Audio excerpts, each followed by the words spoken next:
Liturgy of the Ancient and Accepted Scottish Rite of Freemasonry, for the Southern Jurisdiction of the United States. Part 1. By Albert Pike. Wherefore, bidding farewell to the honours of the multitude, and having my eye upon truth, I will endeavour, as far as I am able, to live in the best manner I can, and when I die, to die so. Plato. Proclamation. The Liturgy, Monitor, or Manual, of the Ancient and Accepted Scottish Rite of Freemasonry, as that rite is practised in the southern jurisdiction of the United States, of which liturgy the pages that follow constitute the first part, has been prepared by the Sovereign Grand Commander, in pursuance of the resolution on a preceding page, and accords with the ritual of the rite approved by the Supreme Council. It is hoped that it may not prove entirely unworthy of the acceptance and consideration of the craft, and that it may prove useful to the initiated. Nothing whatever, contained in this liturgy, or in the rituals of the degrees of the rite, has been copied or borrowed from any other modern liturgy, monitor, manual, or ritual, and whatever is the same in the liturgies and rituals, and books of ceremonies or offices, of the southern jurisdiction, and in the book of the Ancient and Accepted Rite, by Brother Charles T. McLean, or in any ritual, or book of ceremonial, of the northern jurisdiction, has been borrowed and copied from our rituals and books of ceremonies. The author and compiler has no pecuniary interest in these or in any works published for use in the southern jurisdiction. All have been published by and for the benefit of the Supreme Council, for which the copyrights have been secured, and to which they have been assigned. Premium. A rite of Freemasonry is a scale or series of degrees, more or less in number, following each other in regular order, and worked as a system, under one governing body. Many rites have been and are worked, the principal of which, at the present day, are what are commonly known as the English or York Rite, the Ancient and Accepted Scottish Rite, and the Writ Modern or French Rite. Of other rites, now or heretofore used, we may name those of Fessler, of Schroeder of Hamburg, of strict observance, and of Swedenborg, and that of perfection or of Heredom. The 3 blue degrees, Apprentice, Fellow Craft or Companion, and Master, belong to and form a part of all the principal rites. The Rite of Perfection commenced with them, and so do the Ancient and Accepted Scottish Rite, and the Writ Modern. There are great variances between the English work and that of the United States, in the degrees of the York or English Rite, and the work of those degrees is quite different in the York and the Ancient and Accepted Scottish Rite, while the work of the latter and that of the Writ Modern in the same degree, in the main, agree. The Rite of Perfection, in 25 degrees, the 25th being the Sublime Prince of the Royal Secret, was arranged and worked on the continent of Europe, or at least in France, prior to the year 1762. The Ancient and Accepted Scottish Rite was formed by the intercalation of 7 degrees in the Rite of Perfection, and some other slight changes, made toward the end of the 18th century.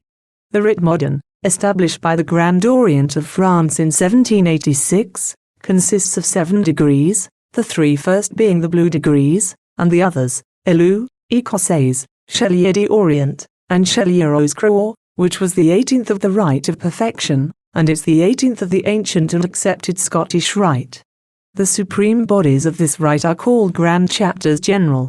The Ancient and Accepted Scottish Rite, consisting of 33 degrees, of which the first 3 are the blue degrees, is governed and administered by bodies of the 33rd degree, called Supreme Councils.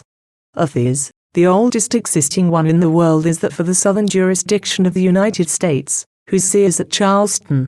It was established on the 31st of May, 1801, and from it all other Supreme Councils now existing have, mediately or immediately, originated.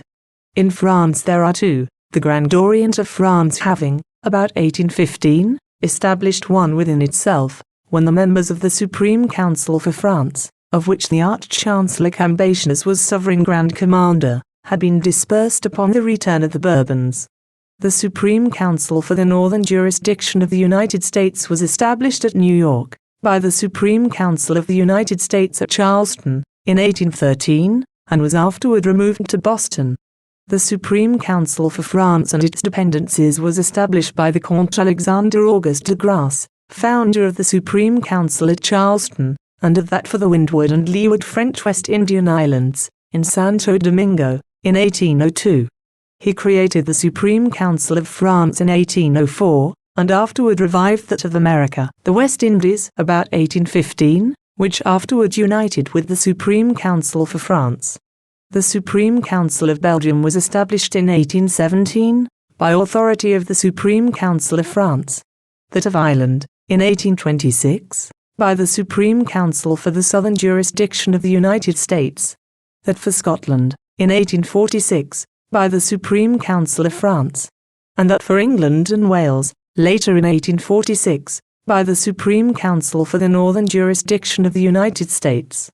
There are also Supreme Councils in Canada, Portugal, Italy, Hungary, Greece, Switzerland, Brazil, Peru, Venezuela, Nueva Granada, Uruguay, the Argentine Confederation, Chile, Central America, Mexico, Egypt, and Cuba for the West Indies.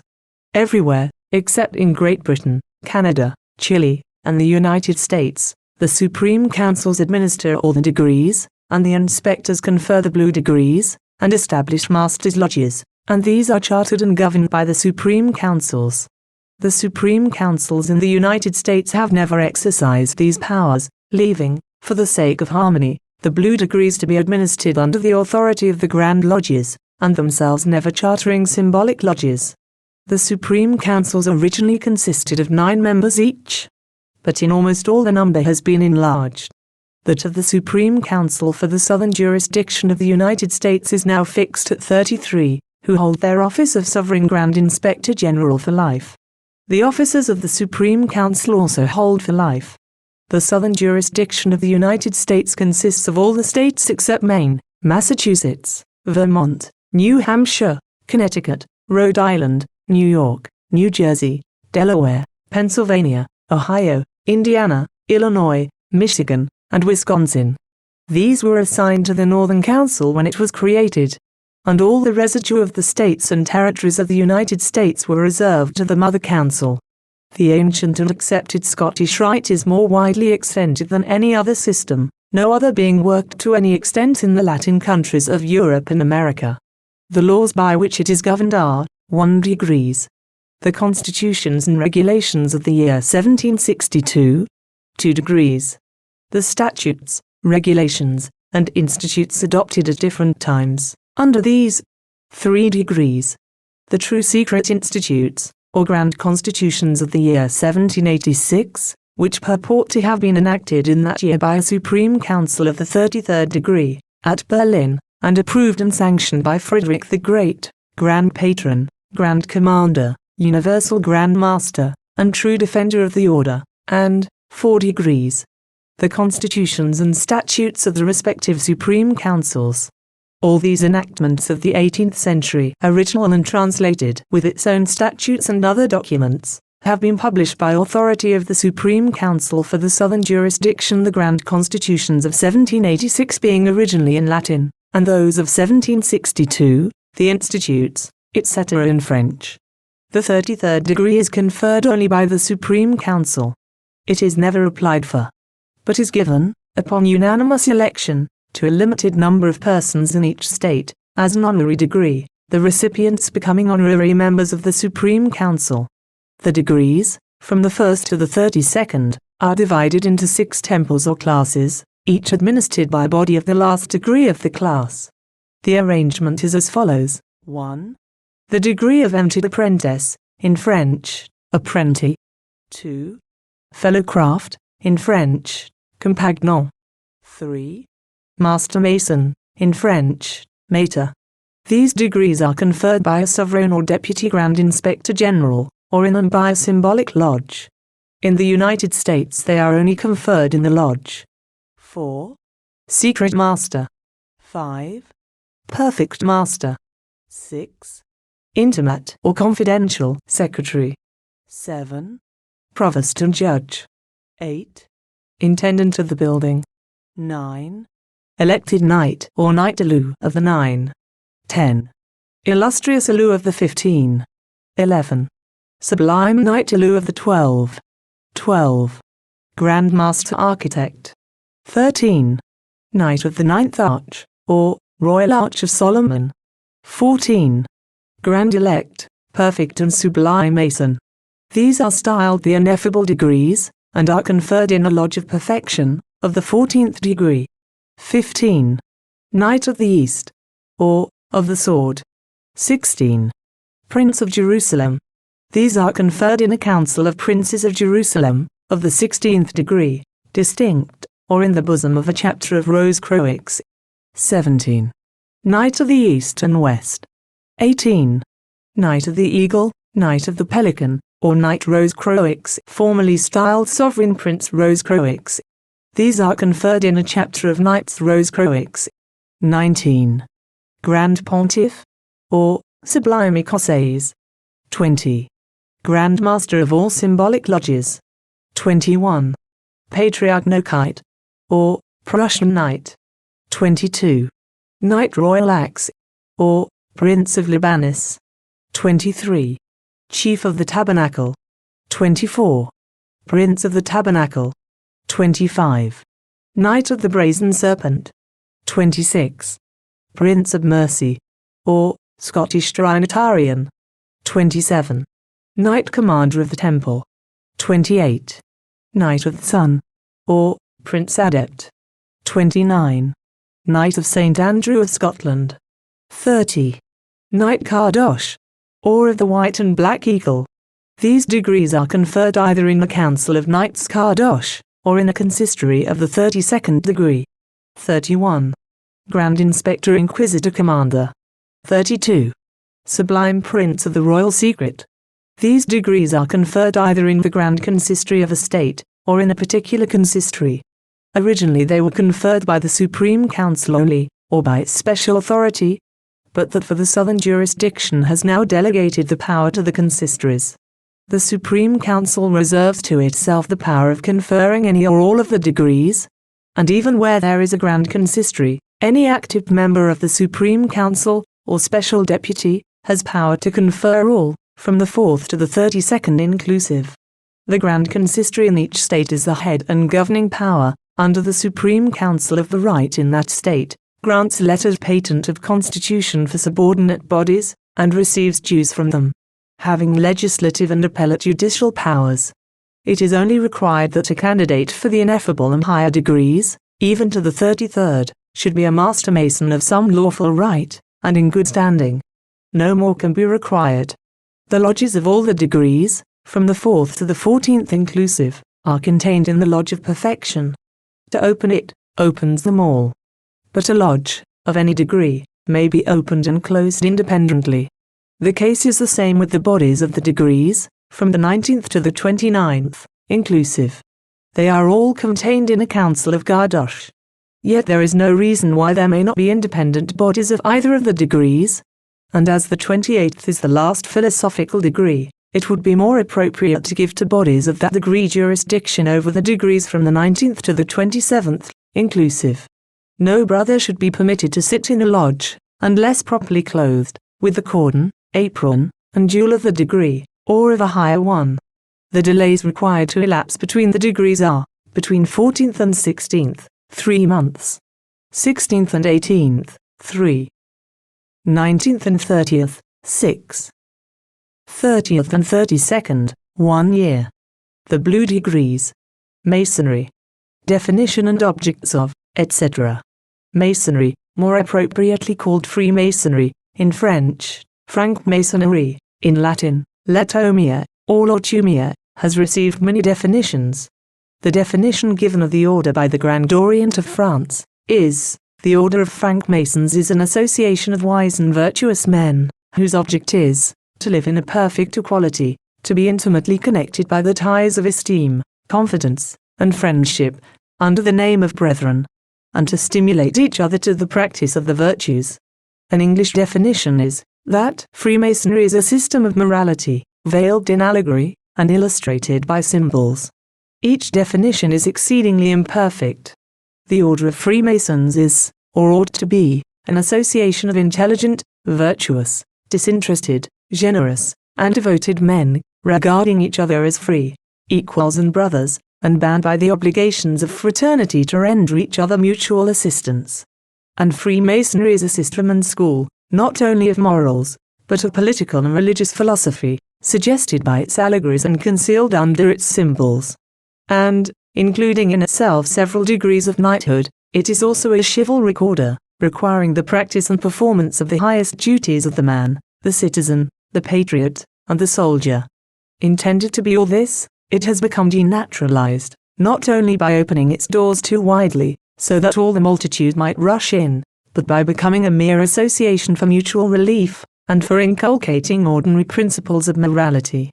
The object of the ancient and accepted Scottish Rite is to restore to it its true character, as the apostle of the most lofty morality and virtue, of freedom, with order, equality, with due subordination, brotherhood, with reciprocal obligation, political enlightenment and philosophical wisdom.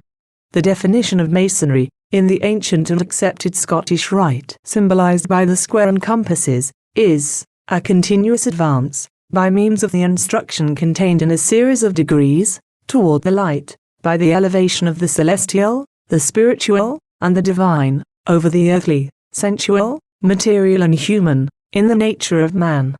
The lodge, its officers, decorations, etc. The officers of a lodge are 12 in number. They are 1 degrees. The Venerable Master, or in French le Venerable Maître. 2 degrees. The Senior Warden, or in French le Premier Surveillant. 3 degrees. The Junior Warden, or in French le Second Surveillant. 4 degrees. The Orator, or in French l'Orateur. 5 degrees. The Treasurer, or in French le Trésorier. 6 degrees. The Secretary, or in French le Secrétaire. 7 degrees. The Almoner, or in French le Hospitalier, Almoner. 8 degrees. The Senior Deacon, or Expert, or in French le Premier Diacre, Expert. 9 degrees. The Master of Ceremonies, or in French le Maître des Cérémonies. 10 degrees. The Junior Deacon, or Assistant Expert, or in French le Second Diacre, Couvreur. 11 degrees. The Steward, or in French le Maître des Réfections. 12 degrees. The Standard Bearer, or in French le Porte-étendard. There is also always a titulaire, on the outside of the entrance door of the lodge room. There may also be a pursuivant, to be seated close to the door on the inside, and attend to alarms there. The lodge is a rectangular parallelogram, about 1/4 of which is separated from the other 3/4 by a railing, and its floor is higher than that of the body of the lodge, by 3 small steps. In the middle of the railing is an opening, 9 feet wide. The railing should be made with small gilt rods and horizontal bars, from which blue curtains hang. The height of these should not be more than 5 feet. The part of the hall so cut off from the rest, is, or is supposed to be, the eastern part of it. It is therefore called the East, or the Orient. The principal entrance to the hall is always at the opposite end, or in the west. The floor of the body of the lodge represents a mosaic or tessellated pavement, being composed of alternate lozenges of black and white, with a wide bordering all round it, which, accommodating itself to the indentations of the lozenges, is, of course, indented, or denticulated. The color of this bordering should be sky blue. At the extreme east is a platform, to which one ascends by 3 steps. On this is an armchair for the Venerable Master. In front of him is a triangular table, on which are to be a naked sword, a mallet, 3 lights, and implements for writing. On each side of the Master's table should be a light, slender, fluted column, of the composite order, an arch springing from one to the other. From the middle of the arch depends an equilateral triangle, of bars of yellow metal, in the center of which, fixed by invisible wires, is the Hebrew letter Yud. On the right of the Master, to the front, within the railing, is the altar of incense, a short, truncated, fluted column, and between the door and the south is the altar of ablutions, a light truncated column. The brethren at large sit on the north and south sides of the hall, the seats and brethren on each side being styled the column of that side. The Senior Warden sits in the extreme west, opposite the Master, and the Junior Warden on the south side, near to the wall, halfway the column of the south. Each sits on a platform raised 1 step, and has a table before him, like the Master's, and on each table are a sword, a mallet, and 3 lights. On each side the table of each is a column, those of the Senior Warden Corinthian, those of the junior warden Ionic. All the tables, the altars, the seats, and the stool of the altar of obligations are covered with light blue cloth, and curtains of the same extend to the floor in front of the tables of the three dignitaries. On each curtain of the master's table is embroidered, in crimson, or painted, a square. On each of those of the senior wardens, a level, and on each of those of the junior wardens, a plumb. Toward the east is spread on the floor, at the proper time, the tracing board of the degree in which the lodge may be working, a square or oblong cloth, painted on which are the symbols or emblems of the degree.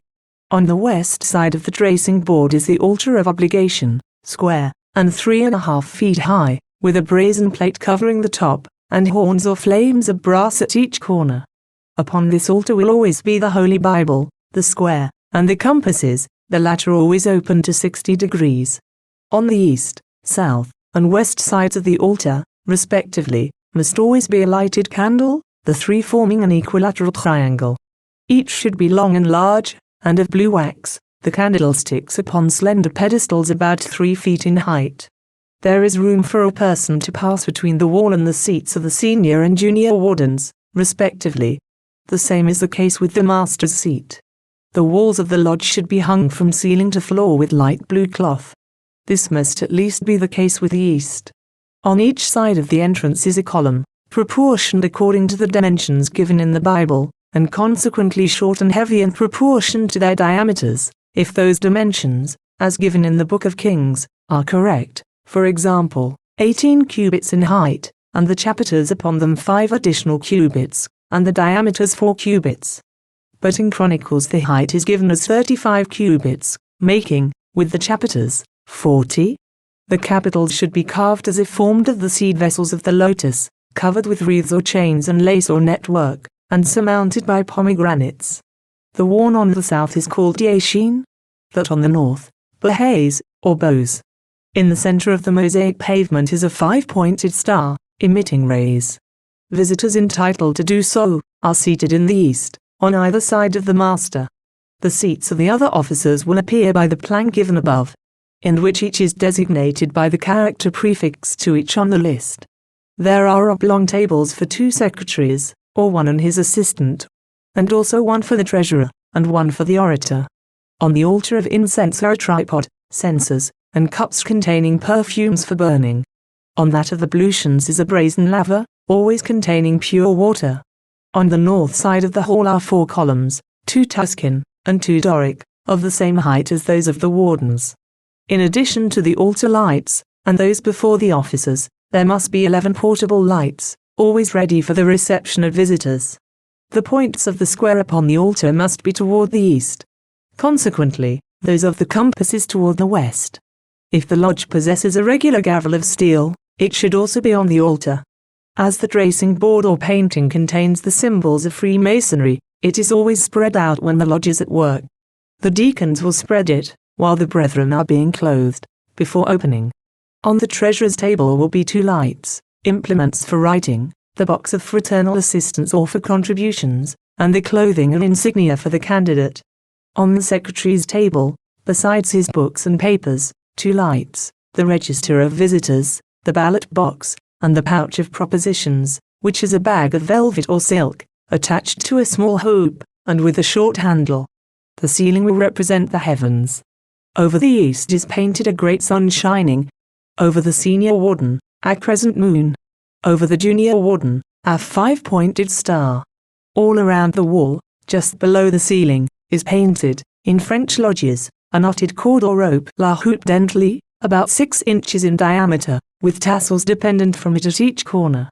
The knots are 81 in number. On the ceiling, also, particular stars and constellations are painted.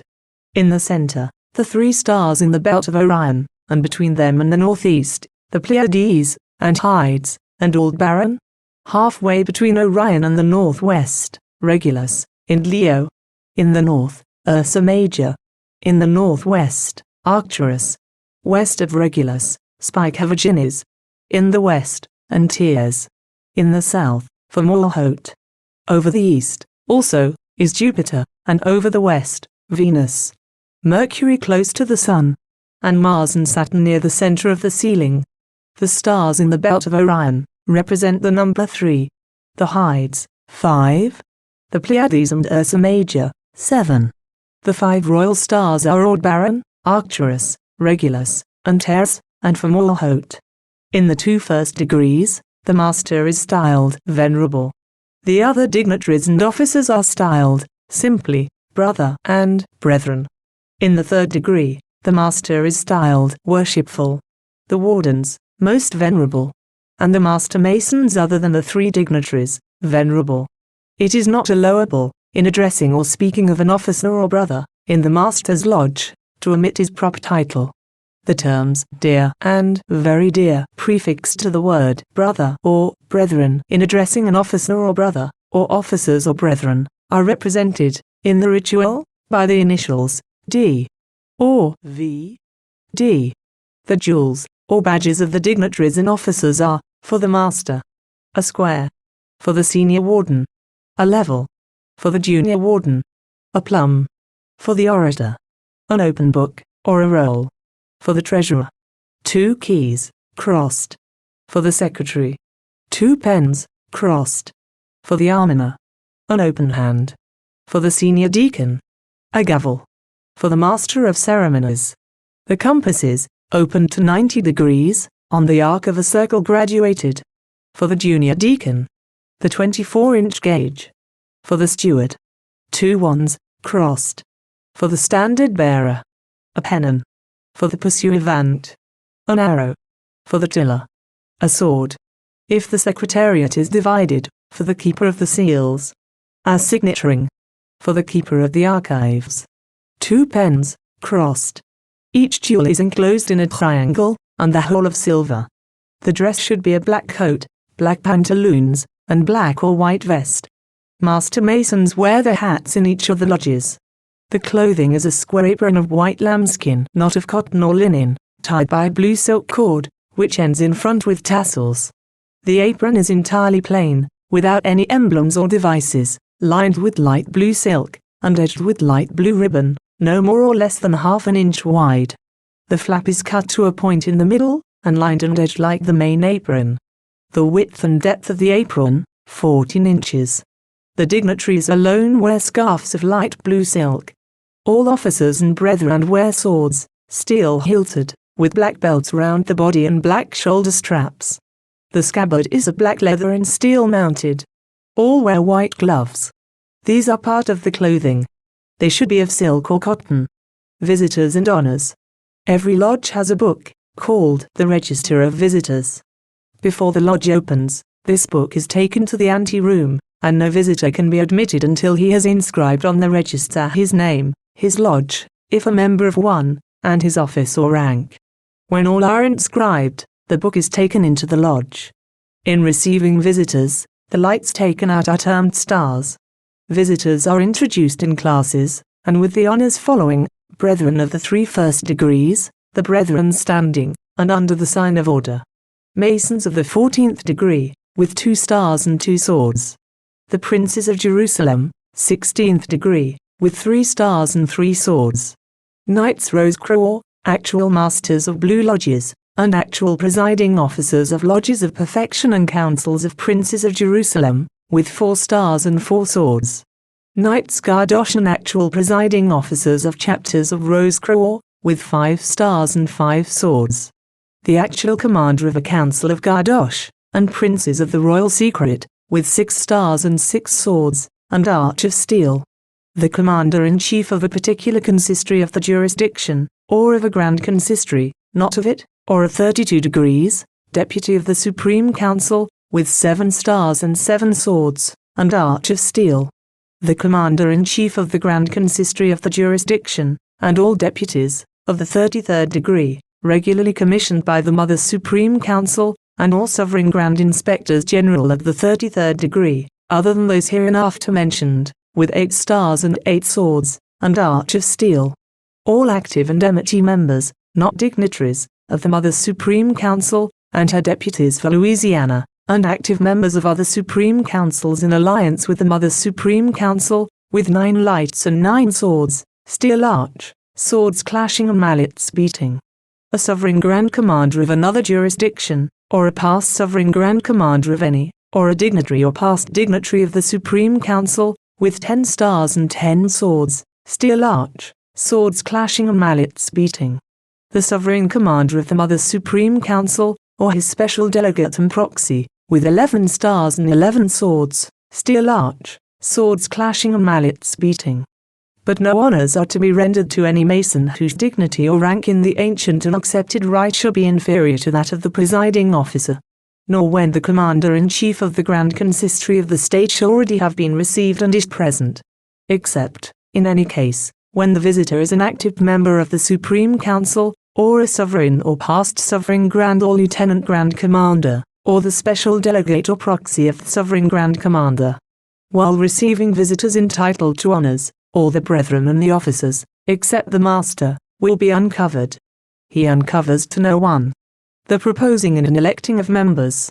No profane can be admitted who has not attained the age of 21 years, or who is not free-born, of free and not servile condition, respectable profession, trade, or employment, no atheist, nor in his dotage, or who is not master of his own person and actions, of some degree of education, at least able to read and write, of good repute and well recommended. No domestic or servant of any class can be admitted. No professional gambler. No person without visible means of decent support. No one following any low, vile, abject employment. No monk or Jesuit can be admitted, nor any tool or instrument of any unlawful tyranny or usurpation. No person whatever can, under any pretext, ever be admitted to a degree, without full payment of the regular fee. The final vote on the question of admission cannot be taken until the third meeting of the lodge after and including that at which he is proposed. The interval between proposal and initiation will regularly be 3 months. But this may be reduced to 45 days, if in that time there have been 3 meetings, with due notice of each to all the brethren.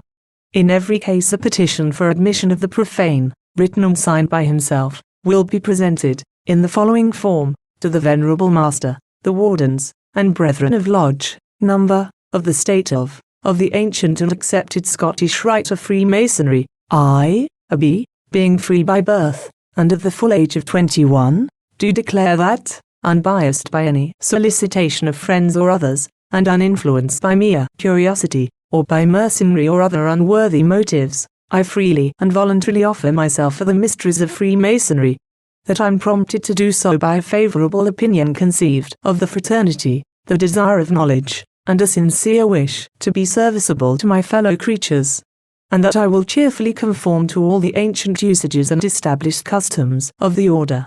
I am years of age, was born at, in, am of the profession, trade, or employment of, and reside at, Abe, recommended and vouched for by C.D., member of the lodge.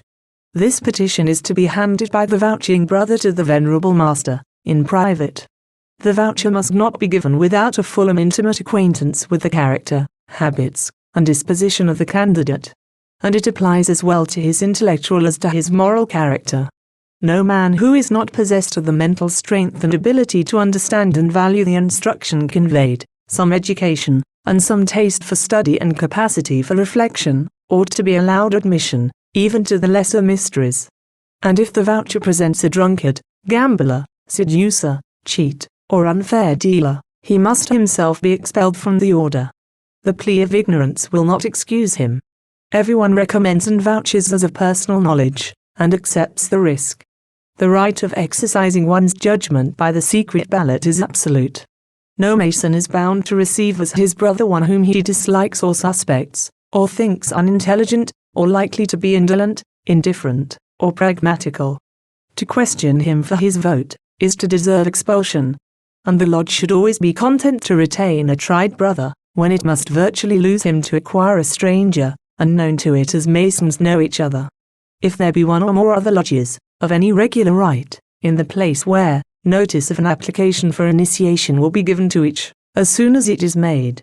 Valid objections to a profane may thereby become known, which would otherwise remain unrevealed. Applications for affiliation will be made by petition, and will be acted on as the statutes of the lodge may prescribe. Regulations. Each lodge will frame and adopt its own statutes, and its rules of business and order. These will be at once in force.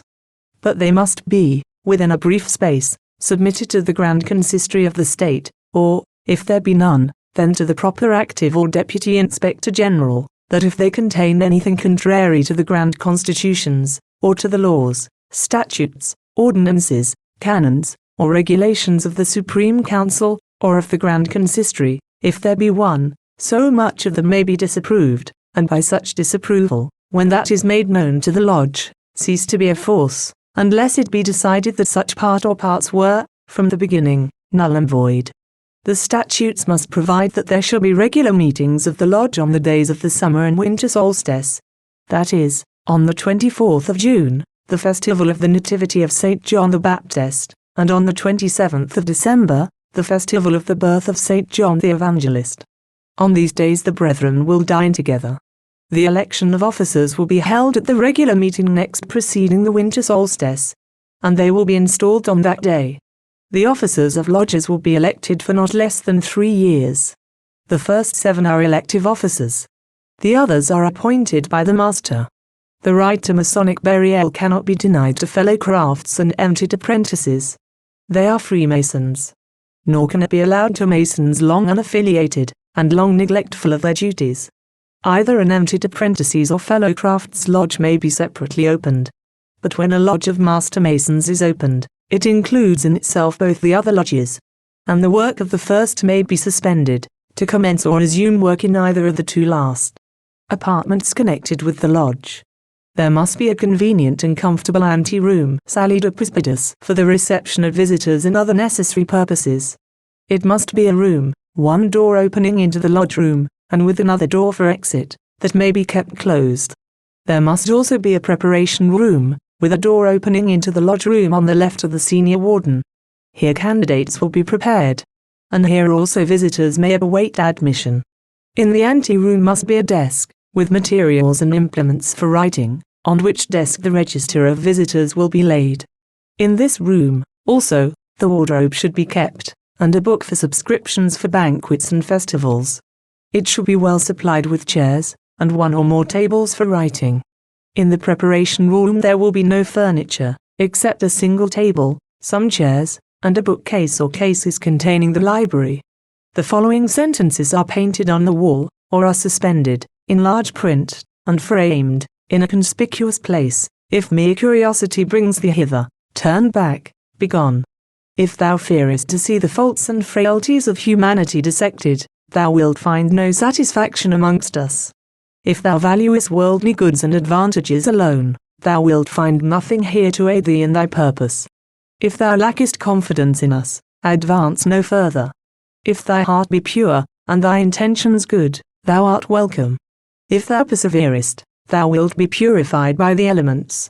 Thou wilt emerge from the abyss of darkness, and see the light. Dust we are, and unto dust we must return. In the grave all men are equal. He that goeth down to the grave shall come up no more. The way of the wicked is as darkness. They know not at what they stumble. He that walks with the wise shall be wise. But the companion of fools should be destroyed. He who stops his ears at the cry of the poor, shall himself cry and not be heard. Remove not the old landmarks, and enter not into the fields of the fatherless. He that has no rule over his own spirit, is a city dilapidated and without walls. Hell and destruction are never full. God shall judge the righteous and the wicked. Order of business. The regular order of business in every lodge of the Rite is 1. The reading and signing of the records of the previous communication or communications, as yet unread and unsigned, which are entered in a book, called the Book of Architecture. To ensure the correctness of the entries, and avoid the necessity of defacement by erasures and interlineations, the minutes of each meeting are kept on loose sheets, called plates, and are invariably to be read over while in the rough, just before the closing of the communication at which they are taken, that any error or omission may at once be corrected, before the formal record is made up. 2.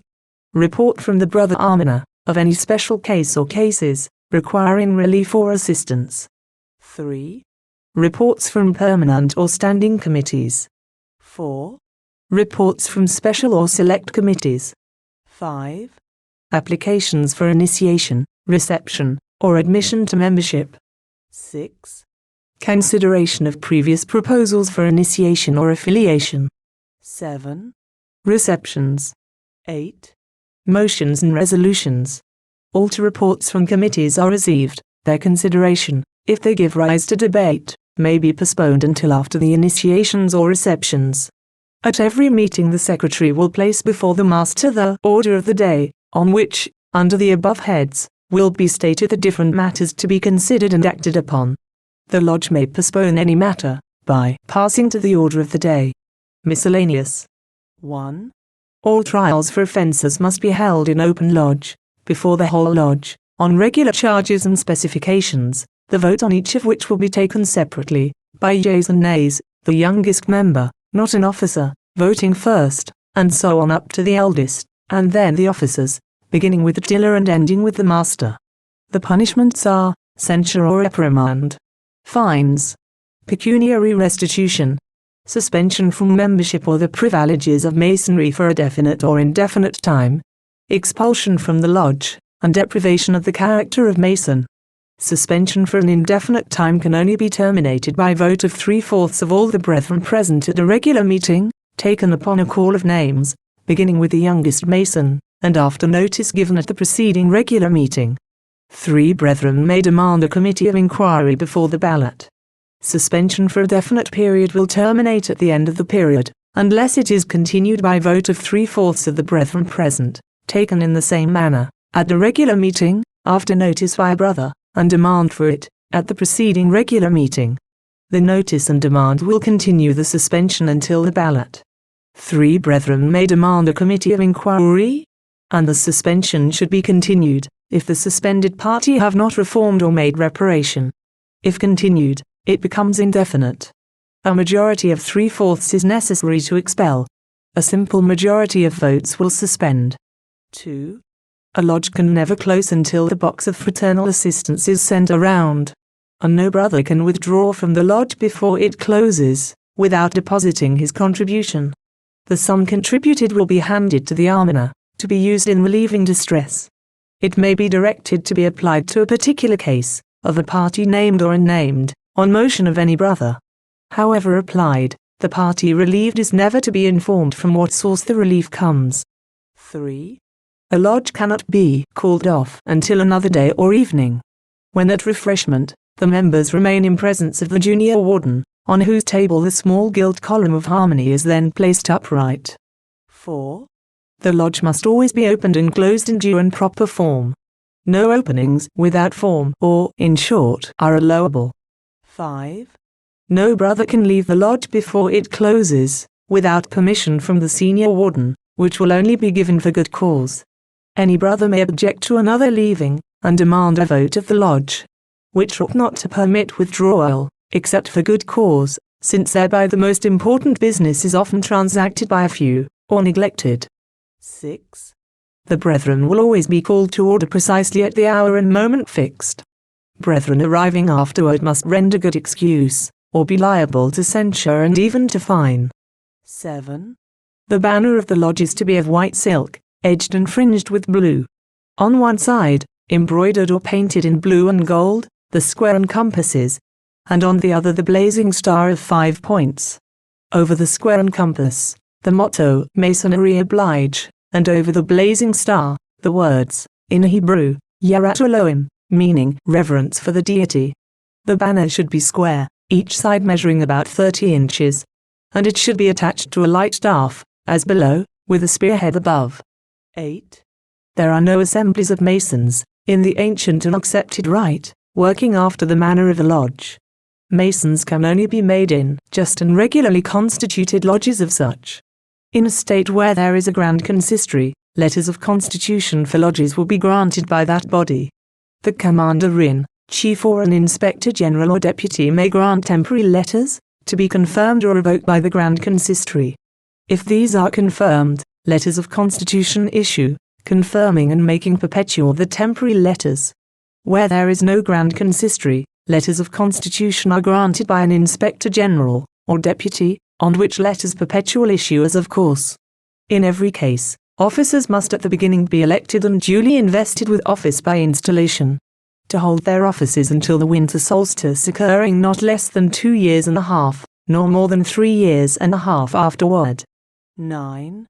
If the master be absent at any meeting, a past venerable master, prince of the royal secret, or inspector general, must be called on to preside. The senior warden does not take the master's place, of right, or by succession, and will preside only when no past master, prince of the royal secret, or inspector general is present. In the absence of these, and of the senior warden, the junior warden will preside. If none of these are present, a Knight Rosicrucius may preside, if he have received also the 20th degree. In the absence of all these, no lodge can be held. 10. An appeal to the lodge may be taken from any decision of the master, except on questions of order. And on them, when the question whether a brother is in order depends for its solution on some landmark or essential principle of Freemasonry. 11. The master may, at any moment, close a debate by rising to his feet and rapping once. 12. Masons of the ancient and accepted rite will use, after initials and abbreviations, 3 dots, forming an equilateral triangle, thus, instead of the period. 13. Official letters and documents will be dated. The initial O stands for Orient. The name of the Hebrew month may be written in Hebrew or English. The initials VE mean vulgar or ordinary era, and are to be used instead of AD. Each secretary must annually procure, and always keep in his office, a calendar of the Hebrew months for the year. The Hebrew year begins with the month Tisri, which commences on some day in September. To find the Hebrew year, before that day in September, add 3,760 to the current year. After that day, add 3,761. 14. All the ordinary business and family affairs of the lodge are transacted in the degree of entered apprentice. All banquets are held in that degree. 15. A Knight Rosicrucius, and of course a Mason of higher degree, is not tiled, that is, examined by the catechism, but is admitted on his brief or patent, on verification of his signature. Nevertheless, should he be unable to give the word, at the opening of a fellow crafts or master's lodge, or otherwise be reasonably suspected of not being what he seems, he may be strictly tiled. 16. Every brother entering the lodge after it is opened, will salute the 3 dignitaries in succession, with the sign, beginning with the master. First degree. Apprentice. Opening. The tiller is at his post, to guard against the approach of all cowans and eavesdroppers, on the hills or in the vales, and to see that none enter the lodge except such as are duly entitled, and have the permission of the venerable master. The junior warden occupies the south, the better to observe the sun at his meridian height, to send the workmen to their labours, and recall them from work to refreshment, that the venerable master may have honour and glory thereby. As the sun sets in the west to close the day, so is the senior warden in the west to close the lodge, to pay the workmen, and send them away content and satisfied. As the sun rises in the east to begin his course and open the day, so is the venerable master in the east to open the lodge, to direct it in its work, and to enlighten it with his knowledge. In the name of God, and of St. John of Scotland, and under the auspices of the Supreme Council, Mother Council of the world, of the sovereigns, the Grand Inspectors General, Grand Elect Knights of the Holy House of the Temple, Grand Commanders of the Holy Empire, of the 33rd and last degree of the ancient and accepted Scottish Rite of Freemasonry, for the southern jurisdiction of the United States, whose see is at Charleston, in the state of South Carolina. Or, if there be a Grand Consistory in the state, of the Grand Consistory of Sublime Princes of the Royal Secret, 32nd degree of the ancient and accepted Scottish Rite of Freemasonry, for the state of, and by virtue of the authority in me vested as Venerable Master of this Lodge of Apprentice Masons, I declare it to be duly opened, and its labours in full force. No brother may speak aloud, or pass from one column to the other, without first obtaining permission, or may engage in political questions or controversy, under the penalties prescribed by the general statutes of the order. Engraved plate of works of the last communication read. Introduction of visitors. Venerable Master says, Brethren, we congratulate ourselves on our good fortune in being visited by you, and cordially offer you the poor hospitalities of our temple. We fully appreciate the value of your presence among us, and especially on the present occasion. giving the reasons. With our numbers thus enlarged, we may labor more effectually and impressively, and shall be assisted and strengthened in inculcating and propagating the principles of virtue and fraternity, which the ancient and accepted Scottish Rite professes. Be seated among us, brethren. Brother Master of Ceremonies, conduct our worthy and well-beloved brethren to appropriate seats. Venerable Master. Brethren, we hail with joy and welcome your entrance into this temple of harmony and virtue, to participate in our labors. We thank you for the encouragement thus given by you to the workmen of this lodge, and especially to the young and the apprentices of the craft, whose zeal and ardor in Masonry will naturally be stimulated by this proof that our labors are not uninteresting to others, even to the most distinguished and illustrious of the great fraternity, and in whom a praiseworthy ambition will also be aroused at sight of the due honors paid to high rank and long service in the royal art. Be indulgent, brethren, in respect to what you may see amiss or imperfect in our work. Aid us with your wise counsel and advice, since it is the duty of every Mason of intelligence to dispense light and knowledge among the uninformed brethren. You are welcome, brethren. My brethren of the lodge, aid me in welcoming these brethren more appropriately, in the universal language of Masonry. Reception. You have asked to be admitted to the Temple of Freemasonry. To attain what you desire, you must submit to its laws, and undergo the tests of initiation into the ancient mysteries, the tests of the four ancient elements. The first is of the earth. You will undergo it here seated on that to which the bodies of men are sooner or later committed. The way of life is above to the wise that he may depart from the hell beneath. When I leave you, carefully survey and explore the place in which you are. Read what is written on its walls. Reflect. Pause. Debate with yourself. If your life has been innocent, or, when not so, its faults repented of. If your heart is pure, and your motives laudable, and your courage firm, proceed. Otherwise, depart. And seek to know no more. He who comes in with vanity, departs in darkness, and his name shall be covered with darkness. Question. 1 degrees. Man, compounded of a body and a soul, owes duties to himself as each. What are those duties? 2 degrees. What duties does man owe to his fellow creatures? 3 degrees. What duties does man owe to his country? And what is he bound, in her distress, or to defend her honor, to sacrifice upon the altar of the commonwealth? 4 degrees. What duties does man owe to his Creator? Worshipful Master. Prelate. Your probation is not yet over. We are not sure of your sincerity. Eat of the bread and drink of the water before you. They are the food of the victims of temporal and spiritual tyranny. Before you, also, are salt, sulfur, and mercury, the 3 principles of our brothers, the alchemists, with which to perform the great work. To separate and unite are the great processes of the universe. Man is threefold, of body, mind, and spirit conjoined. The salt, sulfur, and mercury are their symbols. Taste of the salt. The bodies of the dead, dissolving, and their particles become parts of the bodies of the living. Burn a little of the sulfur. Its flame and smoke are symbols of your good and evil thoughts. Take of the mercury in your hand, and seek to divide it into portions, these remaining near each other. The spirit is simple and indivisible. Reflect and learn. Venerable Master. Since he is a man free-born, and of good repute, demand of him his name, the place of his birth, his age, his religion, his office, profession, or occupation, and the place of his present residence. Venerable Master. Consider well, sir, what it is you ask. You do not know the dogma or the objects of the ancient order to which you seek to surrender yourself. It is not merely a society for mutual relief, and to dispense charities within a limited outer circle. When any society has a strength of numbers, it necessarily owes duties, as a society, to the country, far higher than those which the members owe to each other. To fail to perform those duties, is to abdicate.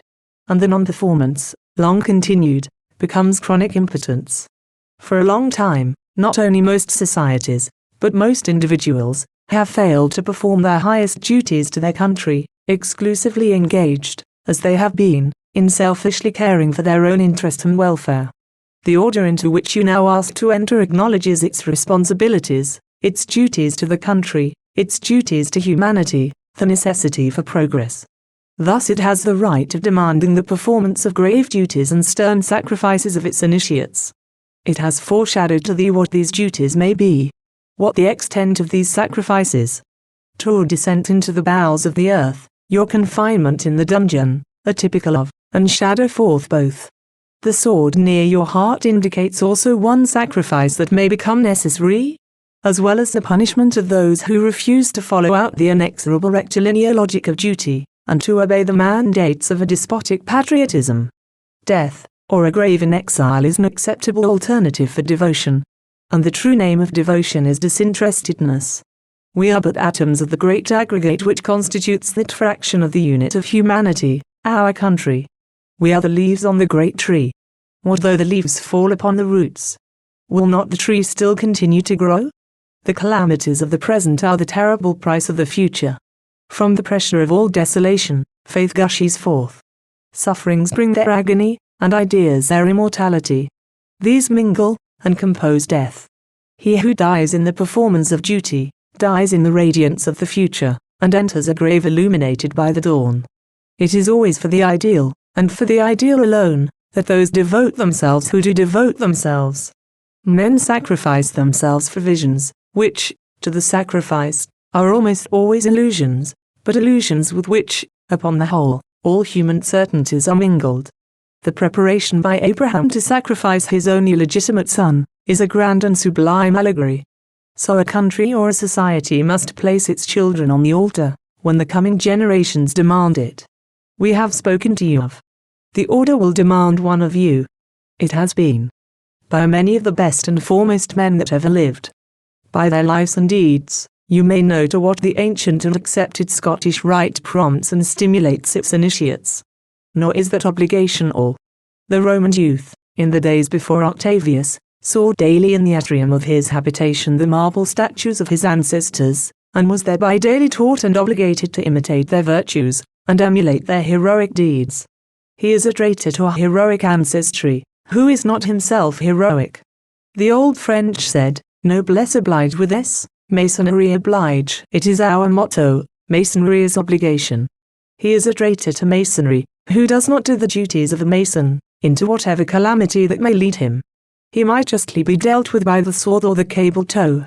And of this, let the feeling of each be never effaced from your memory. Sightless and helpless, you know your rights as a man, since by being such you assert a claim to enter here. Yet you are at the mercy of you know not whom. Sad pipe of a people, blind, bound, and defenseless, with the threefold cord of oppression around its neck. This order had its birth in that mysterious Orient which is yet an enigma to the profane, and its roots reach back to the remote past. It is the growth or the ruin of centuries. It is a sphinx.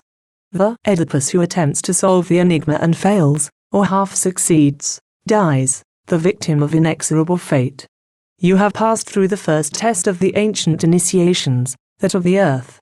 Its pitiless rigor has been softened, so that it remains but a symbol of what it was. Others are to follow, to bear which without faltering will require all your courage. Are you resolved to submit to them?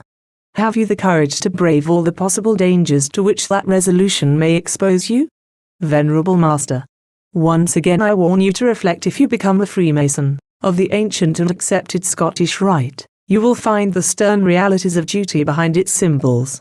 You must not only war against and subdue your own passions, but you must in earnest strive and strike to overcome other foes of humanity, the hypocrites who deceive it, the faithless who defraud, the fanatics who oppress it, the ambitious who usurp upon it, and the corrupt and unprincipled who make profit of the confidence of the masses.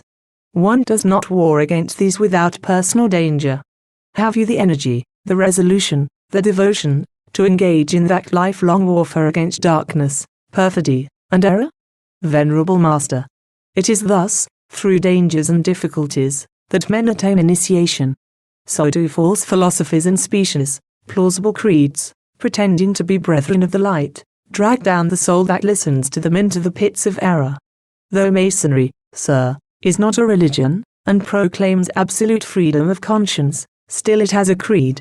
And Masons agree that one ought not to engage in any important undertaking, without first invoking the assistance of the grand architect of the universe. Orisons. grand architect of all that hath the place, in the illimitable realms of space, to whom humanity its being owes the one, from whom the manifold outflows benignly hear our earnest, humble prayer, and over us extend thy watchful care. Help us, thy faithful workmen, to fulfill, in this our workshop, thy majestic will. In this great warfare which we here maintain, over our passions let our reason reign. And let that reason, humbled, evermore, bow reverently the godlike truth before. Be thou, O Father, guardian and guide of this profane, blind, feeble, and untried. Help him the ills of life to overcome, and let him find the lodge a happy home. Prayer. Our Father, who art in heaven, we humble ourselves before thee, the sovereign arbiter of all the worlds. We recognize thy infinite power and our infinite feebleness. Help us to contain our hearts and souls within the limits of righteousness, and enable us, journeying by safe ways, to elevate ourselves toward thee, the grand architect and Lord of the universe. Thou art one, and self-existent. To thee every created thing owes its being. Thy energy acts in everything and through everything. And, invisible to every creature, thou seest all things. Thee alone we invoke, and to thee alone we address our prayers. Deign, O grand architect, to protect the peaceful workmen whom thou seest here assembled. Make more ardent their zeal and devotion. Strengthen their souls in the arduous struggle against their passions. Fill their hearts with the love of virtue, and enable them to overcome. So also enable this aspirant, who desires to partake of our august mysteries. Lend him thy aid, and uphold him now and always, in all trials and perplexities, in all dangers and difficulties, with thy omnipotent arm. Amen. Venerable Master, what thoughts occur to you, when answer frankly? You will not offend us. Venerable Master, we have already in part indicated to you for what purpose you were submitted to the first test, that of the earth. The ancients held that there were 4 elements, earth, air, water, and fire. That they were mistaken in these being elements, or the simple principles of things, in no way interferes with the symbolism which connected itself with them, and has come down to us. Since the truths embodied in that symbolism are genuine and immortal. The Kabbalah of the Hebrews, and our brethren the alchemists and hermetic philosophers, also recognize these as the 4 elements. And aspirants to initiation have in all ages been tested by each. You are surrounded by emblems of mortality and the written utterances of wisdom. Firstly, to compel serious and solemn reflection, the proper preparative of a step so momentous as initiation into the mysteries. It was hoped that you would remember that the dungeon has ever been one of the chief instruments of tyranny, whether of the despot or the prelate, that in the Middle Ages, the castles of the nobles were ever reared on the arches of dungeons, that the Inquisition had its dark cells for its victims, and that the Bastille was but one among hundreds of prisons, built by kings, or tyrants like those of Venice, and tenanted by those who were deemed dangerous or suspicious, who were in the way of a royal or noble amour, or who had in their keeping a perilous secret. And we hoped that you, remembering this, would be inspired with the pious anger against all despotisms, over the body or the conscience, and with the more fervent love for such free institutions of government as forbid the imprisonment of a Galileo for announcing a physical fact, and that of a Hampden or a Sidney for proclaiming political truths so rudimental that they are now taught as axioms to children. The first act of an oppressed people, asserting its right, under God's patent, to freedom, is to destroy the Bastilles which were the pride and safety of their imperious masters. We hope that you would reflect that it could not but be the duty of a society of intelligent men, to do its utmost to release the prisoners unjustly confined in dungeons of stone and iron, but also to demolish the Bastilles, stronger than those material ones, in which ignorance and error, superstitions and prejudices keep manacled the spirits, the intellects, and the consciences of so vast a majority of the great human family. Remembering, too, how the dungeon had often been more ennobled than the throne and the altar, by the presence and even immolation there of the noble victims of tyranny. How great works of intellect had been written there. How often their doors, turning on the harsh hinges, had opened, only to send the wise, the great, and the good to the pyre or the scaffold. We had the right to hope that you too would resolve to maintain the sacred cause of freedom and toleration, even at the risk of incarceration, and of a lifetime spent in solitude and darkness. The cell of the martyr of liberty is irradiated with a holy light. The dungeon of the victim of spiritual despotism retains the traces of the consoling presence of the Holy Spirit of God. The emblems of mortality around you could not but teach you to reflect on the instability and brevity of human life. But that, by itself alone, is a trite lesson, daily taught, and ever disregarded. You should also have reflected of how little value is that which is so short, and held by so uncertain a tenure, when weighed in the scales against duty and honor, and how infinitely mean is an ignoble, useless, idle life, in comparison with the glorious death, or with benefits conferred on one's country, or one's fellows, at the risk of life. Orpheus, the Grecian allegory said, descended into the gloomy shades of the infernal regions. And Virgil makes Aeneas to do the same. The candidate in the ancient initiations did so, and saw represented many of the Tartarian horrors. Initiation was constantly termed a new birth, regeneration. And to be born again it was deemed that one must first descend into the grave. Of that, the cave into which you were dragged is symbolical. If you desired to become a true Mason, you must first die to vice, errors, and vulgar prejudices, and be born again, ascending through the 7 spheres over which the 7 archangels preside, to virtue, honor, and wisdom. To manliness, in short. The synonym of the Roman word for virtue. In whatever you see or hear in Masonry, you will find a meaning. If it is hidden from you, search, and you shall find it. Every symbol, and all the ceremonial are replete with significance, and have a reason for being found here. Let those who deem our ceremonies idle and ridiculous, still think so. Cast not your pearls before swine, the Master said, lest they trample them under their feet, and turn again and rend you. The Mason to whom Freemasonry is not a grave and serious affair, is a false Mason, and if anything in the ceremonial seems absurd or trivial, it seems so only to ignorance, which we are glad to enlighten, or to self-conceit, which is not worth enlightening. Let me also caution you against imagining that we scoff at religious creeds. You will learn the creed of Masonry hereafter. Know, meanwhile, that although we deem no homage more worthy of God than candor, science, and virtue, and although we admit into the bosom of our order all men possessed of those gifts, whatever their religion, though the Christian, the Hebrew, the Mahometan, and the pagan, like Socrates, and Cicero, and Plato, may meet around our altars as brethren, and the Holy Bible is of the furniture of a Christian lodge alone, still we are neither hostile nor indifferent to religion, nor seek to set Masonry in its place. There is no antagonism or rivalry between the altars of the two. They may well and fitly stand side by side, if intolerance do not minister at those of religion. Nor are you to imagine that we are the enemies of government or the constituted authorities, if that be just, and these worthy of honor. We censure and impeach only that which is wrong and hurtful.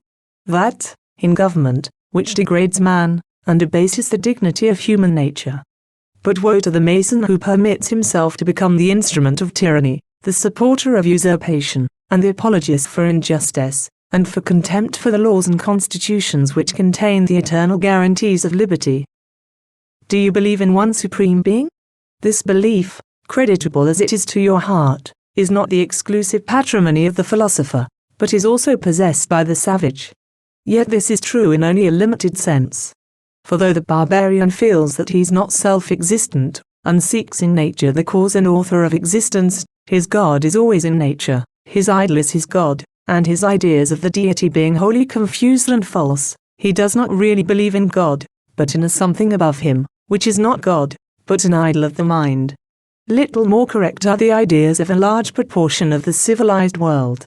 Only a few really believe and feel assured that there is a deity, without form or local habitation, to whom everywhere is here, and everywhen is now. Beneficent, tender, merciful, loving, pitiful, and infinite wisdom as well as infinite power, whose laws are not the mandates of his will, but the expression of his nature. Not right because he enacts them, but which his will enacts because they are right, and could not be his laws. Of the existence of the Supreme Deity we have the same evidence as we have of that which exists and thinks in other men and in ourselves. We know the soul, when we know its utterances, its actions, its effects. In the same manner we know there is a God. The universe is his manifestation. It, we are sure, does not reflect and think. Thought and speech prove the existence of the soul. The universe is the book of God, in which his thoughts are registered. and by it we know him and his nature. He speaks to the soul by its spheres, phenomena and events, its greatnesses and its littlenesses, and within our souls as well as without nature is the primitive revelation. Science enlarges our knowledge of God, because it translates for us more of his language, and translates it more truly. Philosophy is the interpreter of nature, the revealer, and Masonry consists in morality, science, philosophy, and political and religious truth. The supreme will and intelligence is a personal God. What do you understand by the word virtue? Virtue is an attribute and disposition of the mind, from which flows effort to overcome or govern the appetites and passions. It is, we have already said, in its primitive meaning, manliness. For the word vir, in the Latin, meant a man, not merely one fraction of humanity, which was expressed by the word homo, a human creature, but a true, real, genuine man. The man is virtuous, who is not without desires, appetites, instincts, and passions, but he who is master of and controls them. For virtue to exist, there must be a struggle and a warfare. The tame, spiritless, passionless, negative being is not virtuous. Virtue, therefore, is not to be confounded with honesty, benevolence, or even charity, or, calling it by its better name, loving kindness. For honesty belongs often to the mere apathetic and untempted, benevolence to negativeness, weakness, and imbecility, and kindliness to those who are in many other respects vicious. Virtue is strong, vigorous, active, impassioned, more sublime in proportion to the energy of the passion it overcomes. To deprive ourselves of that which we value or need, in order to make the unfortunate happy, to incur personal danger or discomfort in order to defend the weak against the powerful, the unpopular against the popular, the losing cause against the winning, to toil for others or the country, without the hope of fee or reward, is virtue. And to sacrifice oneself for the country or humanity, is to attain the highest eminence of virtue, an eminence which the poorest citizen or private soldier may reach. Nor is there any pleasure so great and true as that which attends and follows a victory over our own instincts, appetites, or passions. To be virtuous is to be happy. And if it were not, happiness is not chief end of man's existence. To be happy and contented is a privilege bestowed on the animals. To be satisfied with oneself, even in misery, is the privilege of a nature in which the human and divine are intermingled. What do you understand by the word vice? Vice is the absence or opposite of virtue. As darkness, its symbol, is the absence or opposite of light, the symbol of virtue. It is that disposition and attribute of the soul which produces the habit of satisfying our desires, and by means of which our appetites, and animal instincts, and baser passions continually gain strength, and at last become irresistible. As the habit of the virtuous man is to obey the dictates of conscience, of that universal conscience which is the very truth, because it is an emanation from the eternal wisdom, so the vicious man offends against the dictates of that conscience, repents, and again offends, until he at last comes to disregard them altogether, and defy them. It is to impose salutary restraints on the impetuous rush of the appetites, to rise above the vile interests that trouble the weak profane, to calm the feverish ardour of the passions, to learn the lofty truths of a sublime philosophy, and teach those truths to one another, and to unfold the wings of the soul to the pure and noble affections only, that we meet in our Masonic temples. We work indefatigable here to attain unto sound and solid ideas of glory and virtue, and regulating our conduct by the eternal principles of rational morality, and those rules of duty and aid which an enlightened conscience prescribes, would educate our souls to attain that just equilibrium of force and sensibility which constitutes the wisdom and perfection of humanity. But this is no easy task, to be accomplished without laborious effort, in a week, or a month. It is to create a habit that shall be a second nature. Yet it is this task to which you must devote yourself incessantly, until success crowns the work, if you persist in your determination to be received a Mason. Perhaps you have come here a captive to very different ideas, possibly a slave to the false and gross notions of depraved and ill-educated intellects. If to toil earnestly and incessantly in order to attain moral perfection seems to you an undertaking beyond your strength, you are yet at liberty to return the way you came. If, on the other hand, you feel yourself equal to what Masonry will demand of you, say so. In either case, be frank and true, as becomes an honorable man. Venerable Master, every association, sir, has its peculiar laws, and every member has duties to perform. And, as it would be to him by the ties of blood relationship, makes him guilty of an act of faithlessness, and dishonors him. To refuse to assist a brother, is perjury. And true friendship, tender and consoling, is worshipped in our temples, less because it is a sentiment, than because, being a duty, it may become and be made a virtue. The third obligation, which you will not contract until after your initiation, will be to conform at all points to the ancient landmarks and general statutes of the order, and to the particular laws of your lodge, submitting yourself to whatsoever shall, in its name, be legally demanded of you, and to obey the constitutional and legal mandates and edicts of your awful chiefs in Masonry. Now, sir, you know what are the principal duties of a Mason. You may say that Masons, too generally, do not perform these duties, that their charities are small, and rarely bestowed, that their monies, received for initiations and by contributions, are spent in show and parade, that they rarely assist or advise each other, that they defame and malign one another, that rival rites and rival bodies quarrel, that Masons prove to be no better and no wiser than other men, and that a Mason is often the last man to whom a Mason will apply for assistance, in distress, or for encouragement and support, when maligned or persecuted. You may, therefore, say to yourself, that the obligations of the order are unreal, and its pretensions unfounded, and that you, too, may safely take those obligations, because you may, with the same impunity as others, neglect or violate them. In part, at least, this is true.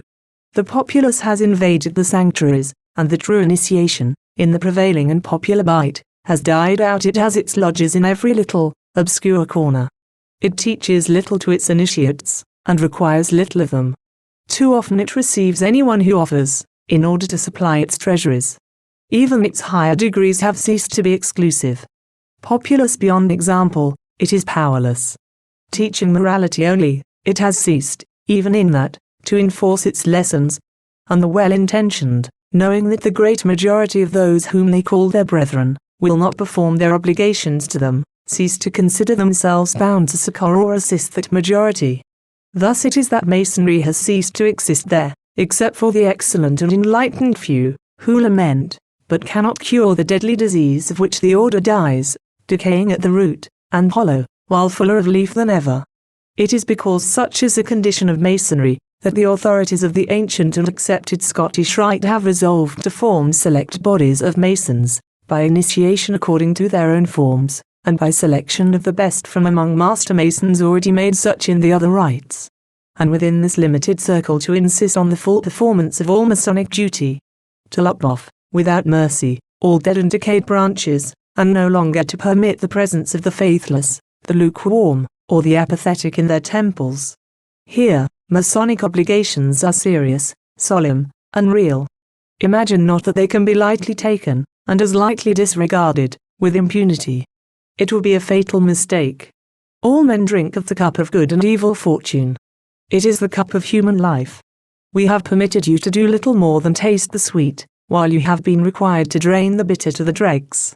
Let this remind you that the wise and just man enjoys the pleasures of life in moderation, and is not ostentatious of the good that he enjoys, since by that ostentation he would insult misfortune, and that as suffering enters more largely into the lot of most men than happiness and enjoyment, we should be patiently resigned to suffer when our Father in heaven sends us calamities and afflictions.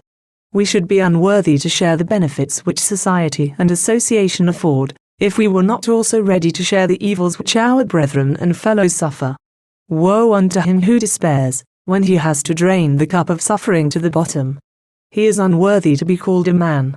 Wherefore, if, unfortunately, thou becomest a victim, consult thy conscience. If it accuse thee, humble thyself, without abjectness, and reform. If, on the contrary, it do not denounce thee, lift up thy forehead. For God has made thee in his image and likeness, and let reflection enable thee to draw strength from weakness.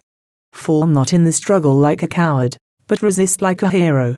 From the earliest times, the initiate into the mysteries was subjected to physical trials of his courage and endurance.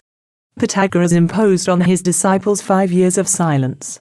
wherever the mysteries were practiced, and under whatever name, the good faith, devotion, and manhood of the candidate were tested, and complete assurance of them had, before he was irradiated by the light of truth. In the Middle Ages, when the Church of Rome, sitting on the ruins of the fallen empire, reigned supreme over consciences, Masonry, claiming as its patron St. John the Evangelist, and thus indicating that same antipapal spirit which, at a later day, produced the seemingly absurd mysticism, the apparent jargon of nonsense, of alchemy and hermeticism, the splendid diatribe of Dante, and the broad buffoonery of Rabelais. Masonry, prescribed by the Church, as it was afterward excommunicated by Pope and King together, needed to require similar tests and trials. Like the early Christian mysteries, it was a secret discipline, for, during whole centuries, a word, the least indiscretion, a gesture, was a death warrant. The mitre and the crown were then in league together against man. The Inquisition, reigning over the universal conscience in the gloomy shadow of Rome and the Vatican, classed Masons with Jews and heretics, and dealt with them by the tender mercies of torture. Then, the populace did not flock into the Masonic temples, and by the degrees with so many shekels, as a means of safety and protection. To be a Mason then, was to expose oneself to the same dangers as surrounded, like tigers and serpents, the Christian under Nero and Domitian. The existence of the entire Masonic body was involved in every initiation. Masonry comes more directly from the mysteries of the sun, and those of Mithra, in Persia. There the aspirant commenced by easy tests, and arrived by degrees at those that were most cruel, in which his life was often endangered. No one can be initiated, says Suidas, until after he has proven, by the most terrible trials, that he possesses a manly soul, exempt from the sway of every passion, and, as it were, impassible. Gregory Nazianzen terms the tests, tortures, and mystic punishments, and although the trials of the Lersignian initiations were not so terrible, they were still very severe. Masonry has softened, but has not chosen to dispense with, the ancient tests. For it is not in free countries only that she exists, nor is it in them that she plays the most important part, neither, even in these, is there any guarantee of the eternity of freedom, or that the powers of government may not be usurped by demagogue or soldier, to whom Masonry might become dangerous, and would be hostile, unless false to its mission. Our tests are symbolic, and not terrible or dangerous. Still, they will try your firmness and resolution. They foreshadow what you may have to endure, or violate your obligation as a Mason. And they remind you and you that your resolution must not falter, nor you purchase liberty or life by dishonor, even if, like our Masonic fathers, you should someday find yourself in the cruel and pitiless embrace of a political or religious inquisition, that imprisons, and, in the depths of its dungeons, or on its scaffolds, immolates those who defend freedom or teach her holy doctrines. The Inquisition never found a coward or informer among Masons. It only sleeps, and may awake again. The kings imitate each other. You may not always live in a country where the incontrovertible rights of human nature are respected. If they now are so in your own, you may unexpectedly see an usurper declare his will to be the only law, and be suddenly required, at any hazard, to assert the rights of the people and the majesty of the laws against him. The nation that is free today, may be enslaved tomorrow. The too free soon is submitting, subservient to the despot's ancient plea, necessity. Republic yesterday, kingdom today, empire tomorrow, such are the fantastic scene-shiftings of nations. Therefore reflect well, before you further commit yourself. When you shall have taken a step further in advance, it will be too late to draw back. Your destiny will then have been determined. The air. The second element is the air, which, with its meteors, miasms, lightnings, and continual fluctuations, incessantly menaces us with death. It was anciently considered one of the means by which the souls of the dead were purified.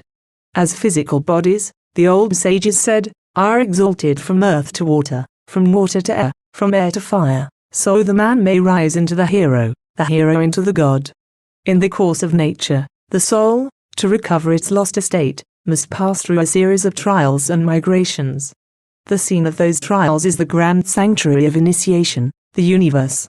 Their primary agents are the elements, and Dionysos is official arbiter of the mysteries, guide of the soul, the sun, the liberator of the elements, creator of the world, guardian, liberator, and savior of the soul, ushered into the world amidst lightning and thunder. Again, the air is a symbol of vitality, or life. When Elohim, says the ancient Hebrew cosmogony, had formed man of the dust of the ground, he breathed into his nostrils the breath of life, and man became a living soul. The air, to the Hebrews, symbolized nephes, or vitality, the lowest portion of the immaterial part of man, of the trinity of life, spirit, and mind. The air, therefore, is a natural and apt emblem of human life, with its cross-currents, its agitations, its stagnations, its lassitudes and energies, its storms and calms, its electrical disturbances and equilibria. So, also, the comparison of the life of man to a journey has always been familiar to moralists and philosophers, and thus the journey you have taken is a fit emblem of that life, with its tumult of the passions, its shocks of conflicting interests, its difficult undertakings, its successes and reverses, its obstacles, multiplying and cooperating to hinder and embarrass. But this is too trite an interpretation, though true, to be the only one. Your journey also represents the progress of a people, that progress to assist in which is the highest aim of Freemasonry. Progress is the mode of man. The general life of the human race is called progress. It is a collective advance of the human race. Progress marches. It makes the great human and terrestrial journey toward the celestial and the divine, from the square to the compasses. It meets delays, recoils at and overcomes its obstacles. It has its halts, where it rallies the belated flock. It has its stations, where it meditates, in sight of some Canaan, suddenly unveiling its horizon. It has its nights, when it sleeps. And it is one of the bitter anxieties of the thinker, to see the shadow upon the human soul, and in the darkness to feel progress asleep without being able to waken it. But he who despairs is wrong. Progress infallibly awakens, and even in sleep it advances, for it has grown. When we see it standing again, we find it taller. To be always peaceful belongs to progress no more than to the air and the river. Each of these meets obstructions. The air currents flow against and around forests and mountains. The river flows over rocks. These make the air roll and eddy in billows, the water foam, and humanity seethe. Hence storms, hurricanes, cataracts, eddies, and countercurrents, troubles, confusions, and revolutions, but after these we find that ground has been gained. The Inquisition imprisons Galileo, but the sun still moves.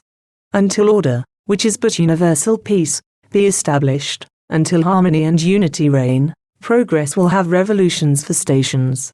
The nations, moreover, are blind, and the destiny that leads them onward is symbolized by your guide, the terrible brother. Statesmen are but puppets in the hands of destiny and providence, blind instruments of a higher and inscrutable will. The ends to which their labors and their virtues or villainies tend, are not those for which they struggle, and toward which they seem to themselves to make the nation march. The few intellects that really and truly foresee, rarely control and govern. They are Cassandra, whose prophecies are wholly unheeded. The individual man, also, is blind, led by the cords of destiny, in the hands of those who educate him, and of the circumstances that surround him. The opinions of the mass of men are imposed upon them, not adopted upon reflection and examination. Custom and prejudice are the blind guides of the blind. Yet the truth dreads nothing, and he who does not exercise his reason, even in matters of faith, remains a child, a blind traveler, all his life. To forbid one the use of his reason, and to require him to accept his faith at the dictates of another, is an absurdity. Since, if faith be unreasoning, no man can show in what respect his faith deserves the preference over that of another. Every man has a right to say, for himself like Tertullian, that he will believe a thing because it is a folly, and hold it certain, because it is impossible. But no man has a right to demand that any other man shall, at his dictation, do the same. Wherefore, as you have now experienced the helplessness and abdication of manhood which is involved in being blinded and led by a guide, let no one hereafter lead you, blinded, in matters of faith. But in all things see for yourself, and judge for yourself by the laws of reason and analogy.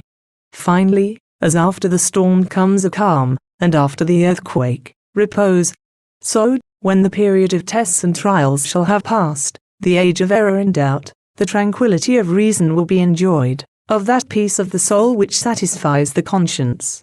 After the revolutions of progress, the stability and repose of free institutions. After the storms and conflicts of the individual life, the serenity and quiet of the soul, result of a just equilibrium of the appetites, the passions, the moral energies, and the intellectual powers. To attain this within himself, to aid his country in its progress toward it, is to do the true work of a Mason, and requires, above all things, constancy and courage. The water. The brazen laver represents those placed by King Solomon in the temple, and that brazen sea in the temple, which, supported on 12 oxen that looked to the cardinal points of the compass, was an image of the great ocean that washes the shores of the world. B. In the Druidical mysteries, among the trials of the candidate, he was placed in a boat and sent out to sea alone, having to rely on his own skill and presence of mind to reach the opposite shore in safety. This dangerous voyage, upon the actual open northern sea, in a small boat, covered with a skin, on the evening of the 29th of April, was the last trial and closing scene of the initiation. If the candidate declined it, he was dismissed with contempt. If he made it and succeeded, he was termed thrice born, was eligible to all the dignities of the state, and received complete instruction in the philosophical and religious doctrines of the Druids. When the aspirant was to be initiated into the mysteries of Isis, he was conducted to the nearest baths, and after having bathed, the priest first solicited forgiveness for him of the gods, and then sprinkled him all over with the clearest and purest water, and conducted him back to the temple. It was required of every initiate that his heart and hands should be free of every stain. It was represented that, except for the gravest sins, there was opportunity for expiation. And the tests of air, water, and fire were represented, by means of which, during the march of many years, the soul could be purified, and rise toward the ethereal regions. The ascent being more or less tedious and laborious, according as each soul was more or less clogged by the gross impediments of its sins and vices. In the Mithriac mysteries, the candidate was purified with water and fire, and went through 7 stages of initiation. Ablutions were required in all the mysteries, symbolical of the purity necessary to enable the soul to escape from its bondage and matter. Sacred baths and preparatory baptisms were used, lustrations, immersions, lustral sprinklings, and purifications of every kind. At Athens, the aspirants bathed in the Ilyssus, which thence became a sacred river. And before entering the temple of Lersis, all were required to wash their hands in a vase of lustral water, placed near the entrance. Apuleius bathed 7 times in the sea, symbolical of the 7 spheres through which the soul must descend. And the Hindus must bathe in the sacred river Ganges. Menander speaks of a purification by sprinkling 3 times with salt and water. Water nourishes and purifies, and the urn from which it flowed was thought worthy to be a symbol of the deity, as of the Osiris Canobus, who with living water irrigated the soil of Egypt, and also an emblem of hope, that should cheer the dwellings of the dead. In the terrible and dangerous tests of some of the old mysteries, the candidate was made to swim the river. In all, the symbol of washing or baptism by water meant the same thing: purification of the hands and heart. As such it was used by the Essenes and John the Baptist, and adopted as part of the ceremonial of Christianity. It was peculiarly expressive in the hot dry Orient, where rivers are blessings flowing from God, and springs in the desert are called diamonds. Naturally, to the dweller on the Nile, the Ganges, the Euphrates, or the Jordan, purification of the body by water became the symbol of purification of the soul. The ocean, also, has always been an apt symbol of the people, to whose service every true Mason devotes himself.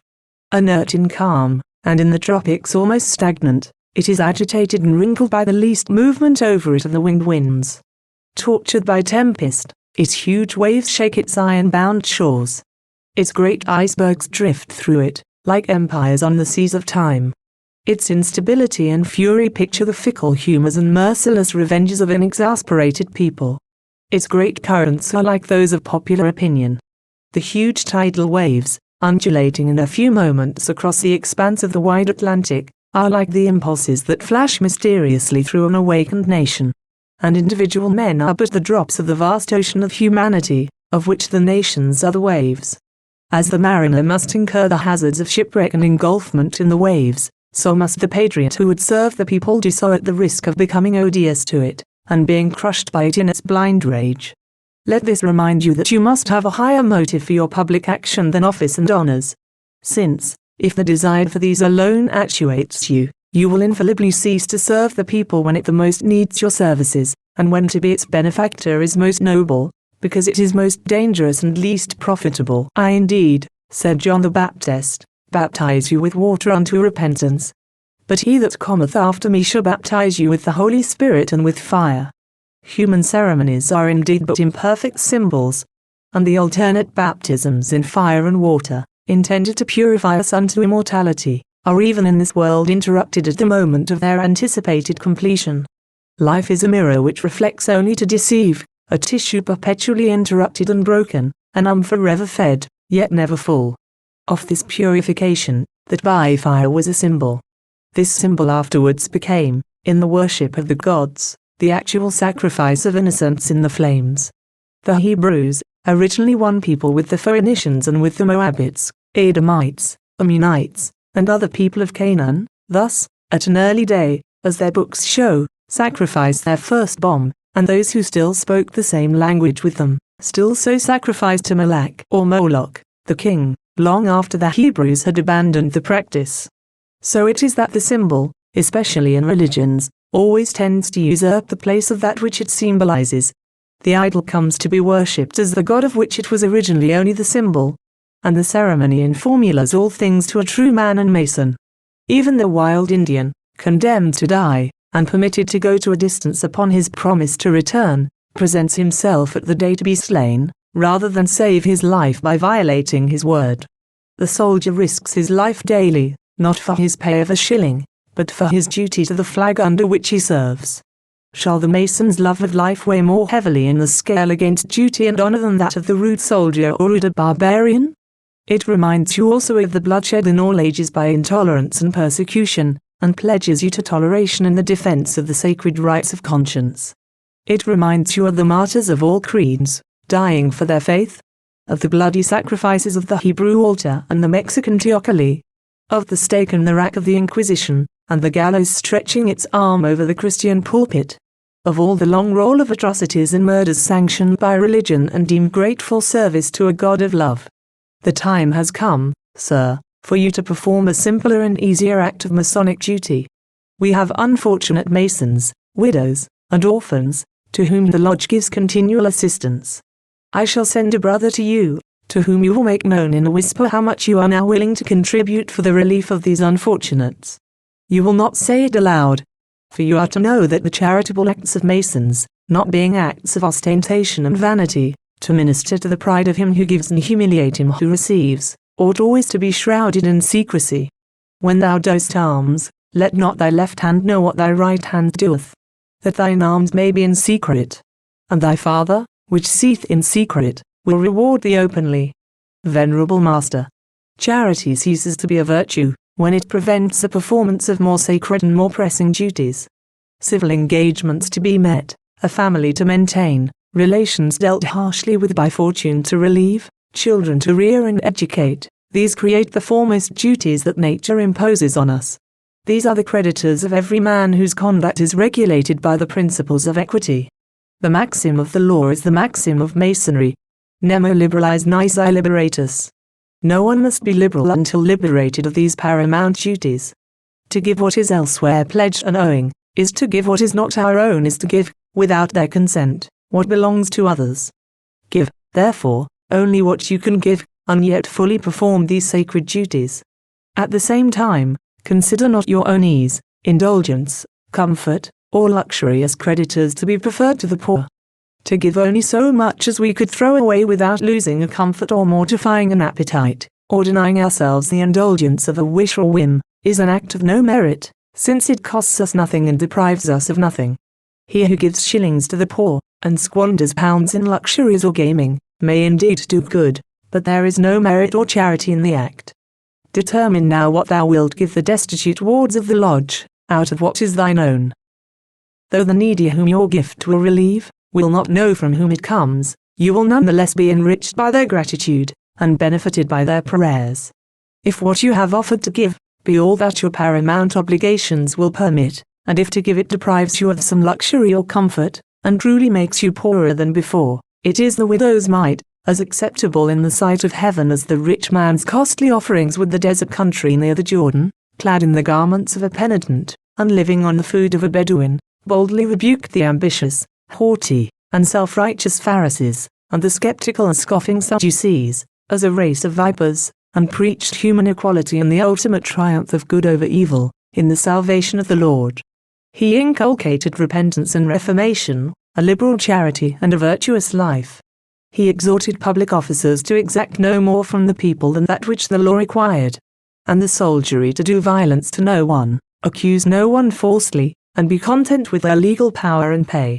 He sternly reproved the Herod for his sinful connection with the wife of his brother. The lewd and revengeful woman sought his death, but Herod imprisoned him without trial, and so kept him confined, until her daughter, dancing before him, his lords and captains, on his birthday, obtained his promise that he would grant her whatever she might ask. And prompted by her mother, she demanded the head of the eloquent Essenian missionary. The abuses of arbitrary power in all ages are summed up in this single legend. The baleful influences of the mistresses of kings and emperors. Imprisonment, without trial, by lettres de cachet, and other inventions of tyranny, for acts or words that were not offences defined and punishable by any law. The dependence of liberty in life on the mood, revengeful or lascivious, of an amorous tyrant or wanton woman. In the arbitrary imprisonment of John we see the very essence of tyranny and despotism, the power to imprison without trial, for what is no crime defined by law, the absence or impotence of any impartial judicial power, to set free the prisoner illegally detained. In the execution, we see murder, as committed in all ages and countries, by kings and the usurpers of civil and military power, and in John, the bold rebuker of the vices of the people, of the arrogance, hypocrisy, ambition, and infidelity of the priesthood, of the unjust exactions of the agents of power or the law, the license, violence, usurpation, and rapine of the soldiery, and the vices of the crown and court, we have the type of the true and genuine Freemason, successor of the ancient essence. Him you are to imitate, even, if necessary, in his fate. Let him now and always be sure, that should he prove a traitor to us, there will be no comer of the wide earth, in which he can take refuge, into which he will not bear with him the stigma of his crime. That everywhere the report of his excommunication will have preceded him, as if borne by the lightning, and that everywhere he will find Masons informed of his guilt, and attesting his perjury. The fortunate day of loyal friendship and living brotherhood dawns for thee, and hereafter thou art to see in us not merely friends, but brethren, ready with thousands upon thousands over the whole surface of the earth, to hasten to thy assistance against any who may assail thy life or honor. Though thou art as yet only an apprentice, and not entitled to the wages of a craftsman. On being brought to light, you see before you the book of the law, the compasses, and the square. Upon the altar of Masonry these are deemed indispensable in every lodge, and they are called the three great lights of the lodge. You see them by the blaze of the three lesser lights of the lodge, on the east, west, and south of the altar, symbols, it is ordinarily said, of the sun, the moon, and the master of the lodge. These latter are termed, also, the sublime lights in Masonry. The Holy Bible, it is said by our brethren of the English or York Rite, is the rule and law of government of Masons, the square governs our actions, and the compasses keep us within just bounds as to all men, and more particularly toward our brethren. The same brethren say, the Bible points out the path that leads to happiness, and is dedicated to God. The square teaches to regulate our conduct by the principles of morality and virtue, and is dedicated to the Master. And the compasses teach us to limit our desires in every station, and are dedicated to the craft. The Bible is dedicated to the service of God, because it is the inestimable gift of God to man. The square to the Master, because it is the proper Masonic emblem of his office, and it is constantly to remind him of the duty he owes to the lodge over which he is appointed to preside.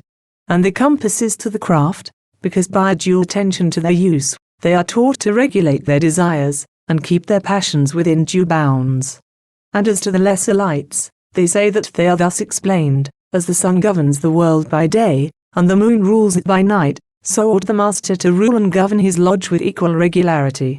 Venerable Master, to the glory of the grand architect of the universe, and under the auspices of the Supreme Council, etc. This apron, of white lambskin, is the distinctive badge of a Mason. And our brethren of the York Bight say that it is more ancient than the golden fleece or Roman eagle, more honorable than the star and garter, or any other decoration. It is at least ancient, it is honorable, because it is an emblem of labor. You ought, the same brethren say, to wear it with pleasure to yourself, and honor to the fraternity. It has, in all ages, been deemed an emblem of innocence. He, therefore, they say, who wears the lambskin, as a badge of Masonry, is continually reminded of that purity of life and conduct which is so essentially necessary to his gaining admission into the celestial lodge above, where the Supreme Architect of the universe presides. The apron is the evidence of your right to sit among us, and you must never be present in any lodge without it. Its peculiar and real symbolism will be made known to you hereafter. You have already the surface symbolism, that of the horn book. Innocence and candor. We speak wisdom among them that are perfect. Not the wisdom of this world or of the princes of this world that come to naught, but we speak God's wisdom in a mystery the hidden, which God had an idea before the universe existed, to be our glory, and which none of the princes of this world knew. Paul, like the York Bight, spoke to the Corinthians as infants, having an animal and no spiritual nature, and fed them with milk and not with meat, the points of the compasses under the square. Venerable Master, the white gloves also are part of the clothing of a Mason. Be it your care to keep them unsullied, never staining them by vice. Let your hands and heart be always pure and undefiled. Walk as a child of light, and have no fellowship with the unfruitful works of darkness. Venerable Master, these gloves the lodge present to your wife, or to her, who, beloved by you, may hereafter become such. They will be a fit symbol of the purity of true affection, and will be to her as a pledge on the part of the lodge, that if she should ever need its assistance, consolation, or encouragement, an advocate or a defender, she will find all in the lodge or among the brethren. Masonry, my brother, is known all over the world. It is divided into many bights, the three principal of which are the York, or English Bight, worked in Great Britain, her colonies, the United States, and most of Germany, and some other parts of Europe, the ancient and accepted Scottish Bight, and the writ modern, or French Bight. Essentially, the three blue degrees are the same in all, though there are great differences in the work. There are differences in the language of these bights, which you are entitled to know. The tools or implements with which an emptied apprentice works are the 24-inch rule, or gauge, and common gavel. The 24-inch gauge, our brethren of the York Rite say, is an instrument used by operative masons to measure and lay out their work. But free and accepted masons make use of it for the more noble and glorious purpose of dividing their time. It being divided into 24 equal parts, is emblematical of the 24 hours of the day, which we are taught to divide into 3 equal parts, whereby are found 8 hours for the service of God, and a worthy distressed brother, 8 for their usual vocations, and 8 for refreshment and sleep. This was St. Augustine's division of time, and it was perhaps real with him, he being a bishop. But there is not, nor ever was any such division of his time by one mason in 10,000, nor is it required of the mason. Wherefore the explanation and application are faulty and incorrect. It is neither appropriate nor philosophical. The same brethren say of the gavel, it is an implement made use of by operative masons to break off the combs of rough stones, the better to fit them for the builder's use. But free and accepted masons are taught to make use of it for the more noble and glorious purpose of divesting their hearts and consciences of the vices and superfluities of life, thereby fitting their bodies as living stones, for that spiritual building, that house not made with hands, eternal in the heavens. We can as little approve this application and attempt at symbolism, because the comparison is strained and artificial. The vices and superfluities of life are not divested as with a stone hammer, and by the knocking off the rough corners. When those who made our association what it now is, concealed its true nature by adopting the name and character of a particular body of artificers, in order that they might pursue their great and beneficent purposes in safety, they, of course, adopted the implements of that trade, and distributed them among the different classes of their members. To the entered apprentices they assigned those of the appropriate hard and rudimental labor, the hammering or cutting down to certain lines and dimensions the rude rough blocks of stone. Probably these implements had originally no symbolic meaning. It is true that in the hieroglyphic language of Egypt, a hatchet denoted God, and a cubit, justice. But it is not to be imagined that the rule and gavel were adopted as symbols of justice and God, because something resembling each was a symbol in Egypt, any more than that the gavel alludes to the hammer of the Norseman's god, Thor. The rule is a natural symbol of accuracy in workmanship, of strict definition and limitation, of statutes and law, of rigid, unbending justice. The hammer, or gavel, is an emblem of force, and therefore of labor, which applies force to matter. The peculiar Masonic use of this force, and that accurate regard to the lines defined and marked, is to shape the double cube, or symbol of perfection, out of the rough ashlar, or block of stone. If Masonry were merely an association for the moral improvement of our individual selves, and if a Mason had no more to do than to hammer off the vices and superfluities of his own heart and conscience, some exclusively moral application of these implements might be admitted. But it is by no means so. There never was any need of association, secrecy, and terrible obligations, for that. The gavel symbolizes force, the force of numbers, of intellect, of passion, energy, enthusiasm. The force of truth, right, and justice. The force of the principles of freedom, equality, and brotherhood. The immense force of ideas. The force combining all these forces. Of the order of Freemasons, and of a people resolved to be free. In the printed volume of the Morals and Dogma of the Symbolic Degrees, which you must carefully study before you can advance, you will find a full explanation of what we understand to be symbolized by the rule and the gavel. To that volume you will hereafter be frequently referred, and it will perhaps furnish you, as it is intended to do, with food for sober, serious, and profound reflection. You are taught in Masonry by symbols. These were the almost universal language of the ancient theologies.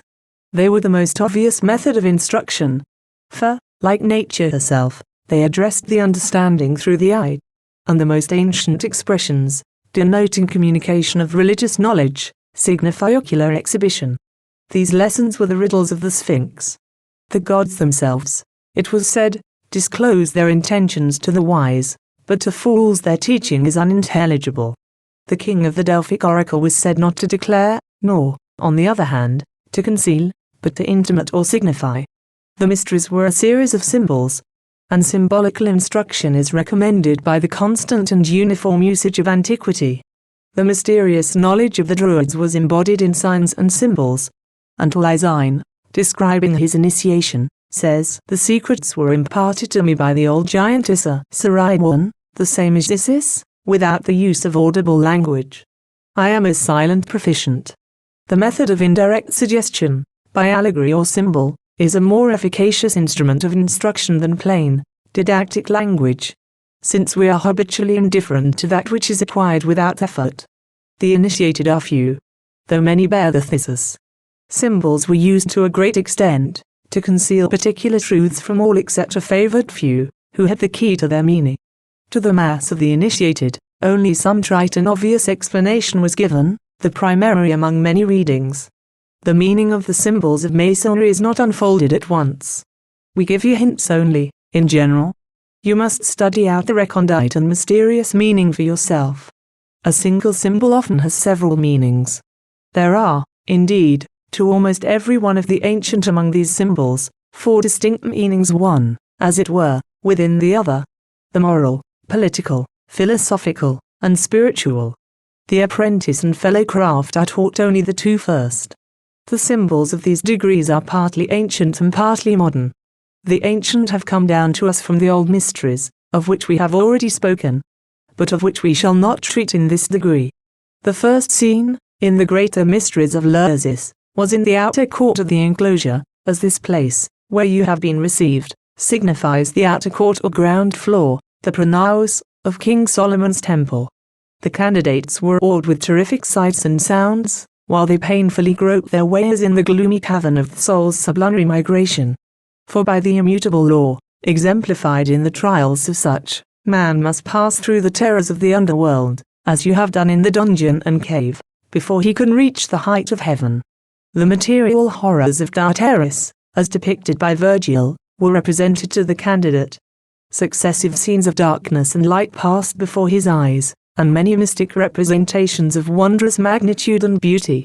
Astonishment and terror took his soul captive. In the mysteries of Isis, he passed through the dark valley of the shadow of death, and then into a place representing the elements, where the two principles, darkness and light, symbols of good and evil, clashed and contended. In the Dionysiac mysteries, the candidate was kept in darkness and terror, 3 days and 3 nights.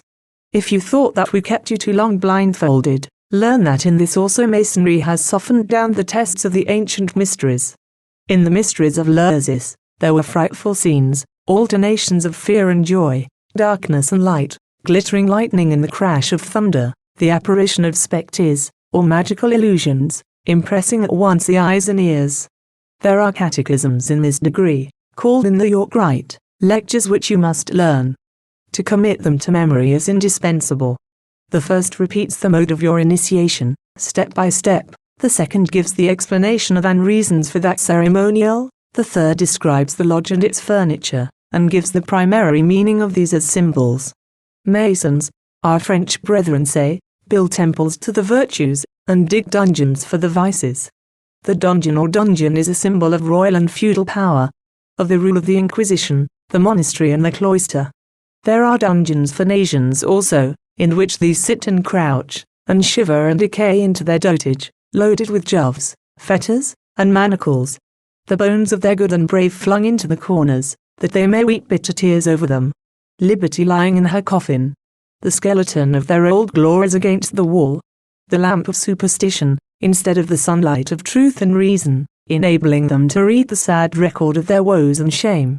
The bread and water of the prisoner, fit diet for the laggards and lewdums too easily taken in the net. The skull, holding the sepulchral lamp, teaching them that their feeble light will soon be quenched in darkness, and they go down to join the old dead despotisms. Slaves to the dogmas of divine right, of time-honored authority, legitimacy, and sacred tradition, the salt, the sulfur, and the mercury fail to remind them that nations, like individuals, have not only bodies, of the earth, earthy, but souls, that should respond to the calls and inspirations of honor and pride, and to the sentiments of liberty, equality, and fraternity, and spirits, that should irradiate the world with the light of philosophy, thought, and intellect. And, before we pass finally from the dungeon and the cave, let us return to the first and simplest lesson they teach. A perpetual remembrance of the tomb is proper for the living. All must die. To mingle with our life a certain presence of the sepulchre, is not only the law of the ascetic, but of the wise man. In this relation, they tend toward a common center. The candidate in Masonry is in search of light. He represents both an individual man and a people.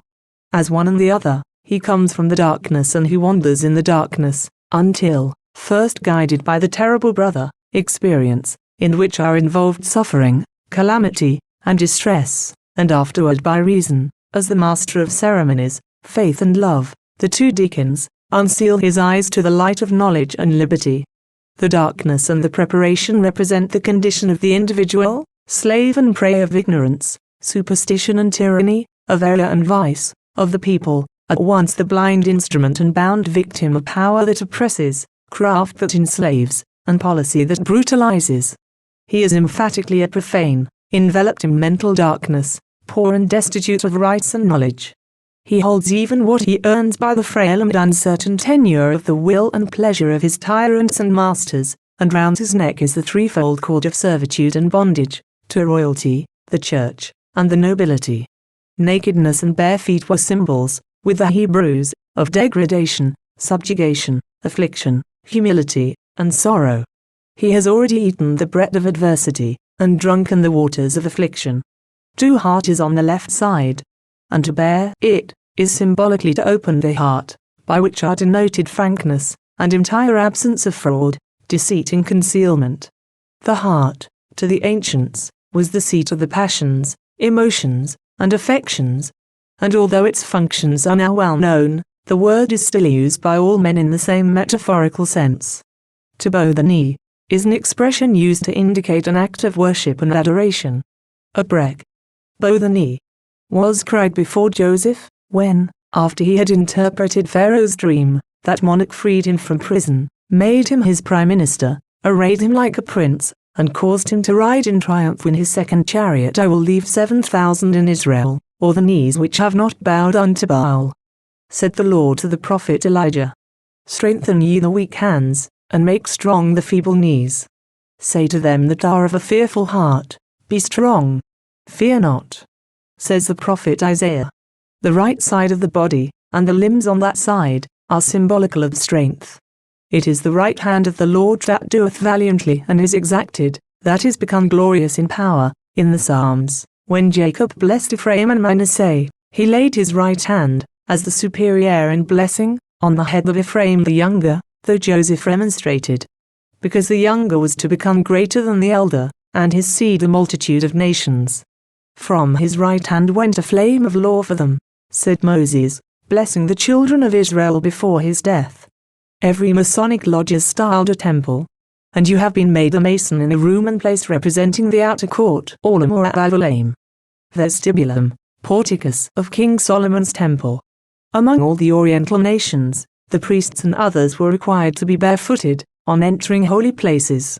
Put off thy shoes from off thy feet, said the angel of the Lord, in a flame of fire out of the midst of a bush, to Moses, for the place whereon thou standest is holy ground. Loose thy shoe from off thy foot, said the prince of the Lord's host to Joshua, for the place whereon thou standest is holy. When David fled from Jerusalem, upon the rebellion of Absalom, he went up by the ascent of Olivet, and wept as he went up, and had his head covered, and he went barefoot. Go, said the Lord, by Isaiah, and loose the sackcloth from off thy loins, and put off thy shoe from thy foot. And he did so, walking naked and barefoot, 3 years, for a sign and wonder upon Egypt and Ethiopia, and a premonition of their captivity to Assyria. Forbear to cry. Make no mourning for the dead. Bind the tire of thy head upon thee, and put on the shoes upon thy feet, said the Lord, by the mouth of Ezekiel, to the Jews. In ancient Egypt, the hierophant, sacrificing to the sun, first laid aside every ornament of a metallic nature. The young Brahman, when inducted into the order of a twice-born man, was invested with the sacred cord, of 3 threads, so twisted as to make 3 times 3, and called Zinar and Yajnaparata. It was an emblem of the deity, 3 in 1, Brahma, Vishnu, and Siva, creator, preserver, and destroyer. Hence the cable toe. But this cable toe has to Masons a peculiar and significant symbolical meaning, concealed in its name, which seems to be merely an antiquated English word. You were told what that was to teach you, but it was also to teach you that those among whom you desired to enroll yourself were men, knowing their rights, and possessed of arms to defend them, and that they were prepared to meet with the symbol of loyalty and honor, the emissaries of tyranny, the spies or mercenary soldiery of power. This portion of the ceremony comes to us from the mysteries of Mathura, in Persia, where the candidate, entering the cavern of initiation after his novitiate, was received in the same manner. A people, rising in its majesty to assert its rights, must be baptized in blood. In the Indian mysteries, as the candidate made his 3 circuits, he paused each time he reached the south, and said, I copy the example of the sun, and follow his beneficent course. Daily the sun rises in the east, journeys by the south and sets in the west, and yearly, leaving the equator at the autumnal equinox, he falls more and more to the south, on the ecliptic, until, at the winter solstice, the feast of St. John the Evangelist, he reaches the Tropic of Capricorn. There, seeming to pause for 3 days, he again gradually ascends, crosses the equator at the vernal equinox, continues northward, and pauses at the Tropic of Cancer at the summer solstice, the feast of St. John the Baptist. In the Druidical mysteries, the candidate was conducted 9 times around the sanctuary, from east to west. Your attention will be continually directed to the number 3 and its combinations. With perhaps a few hints, it will be left to yourself to fathom the meaning of that part of our symbolism. We have already spoken at large of the symbolism of your purifications. Engrave upon the tablets of your heart these solemn words of the prophet Isaiah, wash you, make you clean. Put away the evil of your doings from before mine eyes. Cease to do evil. Learn to do well. Follow justice. Relieve the oppressed. Defend the fatherless and see them righted. Plead for the widow.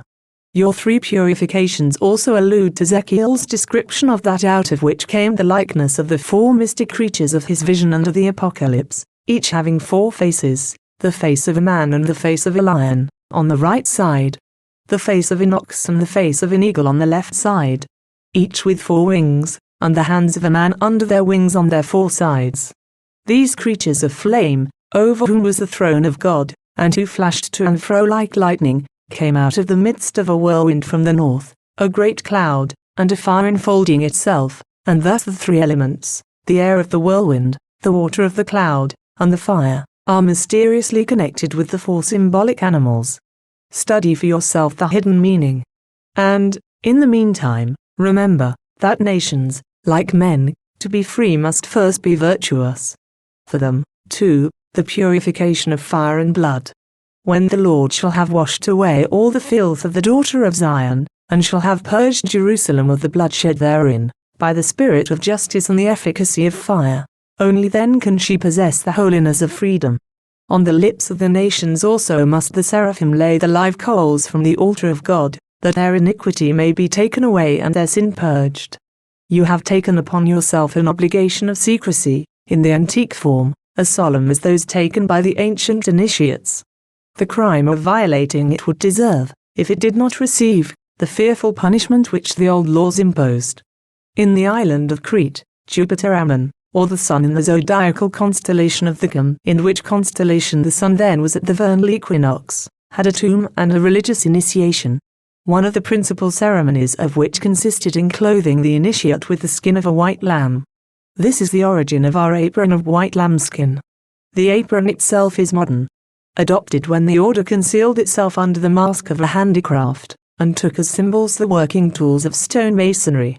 It is not only a symbol to us of labor and work, but of purity and innocence, and to all Christian Masons, of their faith in the Lamb of God that taketh away the sins of the world.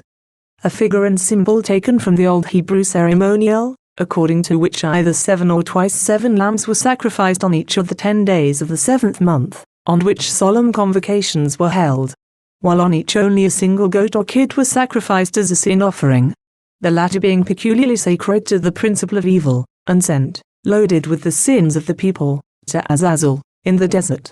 The whole symbolic character of the apron is lost, when a piece of cotton or linen is substituted for the lamb's skin. As a symbol of expiation, it must continually teach you that it is your duty and privilege as a Mason, to sacrifice yourself, if need be, for the welfare of the order or of your country. So to become, in some sort, the Redeemer of a people, is the highest glory and loftiest honor of humanity, and connects the human nature with the divine. To build up in men's minds the idea of progress. To forge those liberating dogmas which are swords by the pillows of the generations. To work and to suffer with the people, even, if need be, to the extreme of sacrifice, is the destiny and duty which a true Mason accepts. Our lodges are, or should be, situated due east and west. Because, our English brethren say, all temples are so situated. And these were so, because the gospel was first preached in the east, and afterward extended into the west. Another reason, they say, is, that the tabernacle of Moses was builded east and west, and that Solomon, in imitation of it, so builded the temple. The tabernacle was a movable oblong tent. But whenever set up, it was probably placed with its mouth to the rising sun, since the north, south, west, and east sides are spoken of in its description and the description of its court. The temple, like the pyramids, was built by the cardinal points. And Ezekiel saw in his vision the glory of the God of Israel coming from the way of the east, and entering into the house by the way of the gate toward the east. It was an oblong square, 60 cubits long, by 20 wide, the oracle or holy of holies of the west end, 20 cubits square. The inner court, 40 cubits by 20, with a porch the whole width of the building and 10 cubits deep, in which was a wide gateway. The 3 sublime lights of the lodge are, the sun or Osiris, the moon or Isis, and Horus, Hermes, or Horom, the master of light, life, and the universe. This led you to the threshold of all the mysterious doctrines of the old philosophies, to the gates of the Kabbalah, the Veda and Zoroaster. It is not yet time for you to enter in, or to know the meaning of the equilateral and right-angled triangles, of the tesserrated pavement in alternate lozenges of black and white, of the number 3 so constantly presented to you, in the threefold cord around your neck, the 3 raps at the door, the 3 circuits, the 3 columns of the lodge, the 3 greater and 3 lesser lights, the 3 officers of the lodge and its 3 jewels movable and 3 immovable, the 3 purifications, the 3 articles of furniture, the 3 ornaments, and above all the 3 triangles interlaced, white, red and green. You must study, my brother, be patient, and wait. Yet we shall not entirely refuse to enlighten you, by hints which if you are an apt disciple of the sages, you may understand. Meanwhile we again refer you to the volume of Morals and Dogma. You will find in the volume of Morals and Dogma all that is to be made known to an apprentice in regard to the symbolism of the plumb, the level, and the square. Of the ashlars we have already spoken there. And we only add, as a hint to induce reflection and persuade to study, that the oraculum or Holy of Holies, the Kadosh Kadoshim, or inner apartment of the temple at Jerusalem, was a perfect cube, 20 cubits square, and the same from floor to ceiling. The tracing or trestle board is an oblong square on which designs are drawn, by the master workman, for the government of those under him, in the erection of edifices. It is therefore a symbol of instruction, education and law, and that has both a moral and a political meaning. The master of the lodge represents wisdom or reason, and the trestle board teaches us, morally, that our conduct should always be regulated in accordance with the dictates of sound reason, and not by passion or impulse. Every man being a rational being, should have a plan of life and conduct, and should steadily pursue it, following always the compass of reason, and not permitting the winds of circumstance to blow him from his course. And, although in a free state the law must be the expression of the will of the people, yet it should be, not the utterance of its follies, ignorance or passion, but of its wisdom. The power of making the laws should be committed to the wisest, to the men of knowledge, and the men of intellect. Then there will be harmony, consistency, stability and permanency in the laws. And the trestle board is an apt symbol of those free constitutions, solemnly adopted by the general will, irrevocable and unalterable except in accordance with their own provisions, which are intended to survive the shocks of time, to guarantee private rights and an equitable exercise of the powers of government, to make usurpation of tyrannical authority impossible, whether in peace or war, and to be the resplendent aegis of liberty, the great charters of human right. The head of the column of the north is the place which you will occupy in this degree. There, laboring assiduously and studying zealously, you may earn the right, in due time, to be admitted to the more secret and higher mysteries, and to receive those favors which the lodge never denies to those who prove themselves worthy. Venerable Master, I do proclaim and I do accordingly require all the brethren to recognize him for the future as such, and to give him aid and assistance whenever he may by the cement of brotherhood. As an apprentice you are to build up this moral temple in your own heart, and to aid in erecting the universal temple of liberty upon the earth. It is the Mason who erects fortifications, and in the free country, Freemasons are to build them against the enemies of freedom, against error, intolerance and usurpation, luxury and corruption, fraud and ambition. The ancient poets, in their allegories, said that Neptune and Apollo offered themselves as masons to Laomedon, to help him hold the walls of Troy. They meant that these gods dictated to him the laws and eternal principles of truth, and of civilization sustained by material force. In the confident belief that you will prove yourself a good and faithful craftsman, the lodge which receives you into its bosom, is now about, according to the ancient form, to applaud your initiation, and to salute and congratulate you by. See how feeble, and liable to error, is human nature, when we follow our impulses and instincts, without sufficiently reflecting on what we are about to do. Always remembering how you are about, in the very presence of the altar, to err and fall. Be merciful to error in others. Address of the orator. Address to visitors. My brethren, the bond which unites us, and makes of all the Masons in the world one living soul, has brought you here to assist us in our labors. We accept this as an assurance that you will also toil with us beyond the doors of the lodge, in the great labors which belong to Masonry. Whether Catholics, Protestants, Israelites, Mohammedans, Sabbists, believers or doubters, we meet here to build up, by united effort, the altar of toleration in the temple of freedom, because we all follow the law of love, which is the efficient principle of morality. For us the odious distinctions of the profane world, dividing it into parties and nationalities, have no existence. We are brethren, worshippers at the same shrine.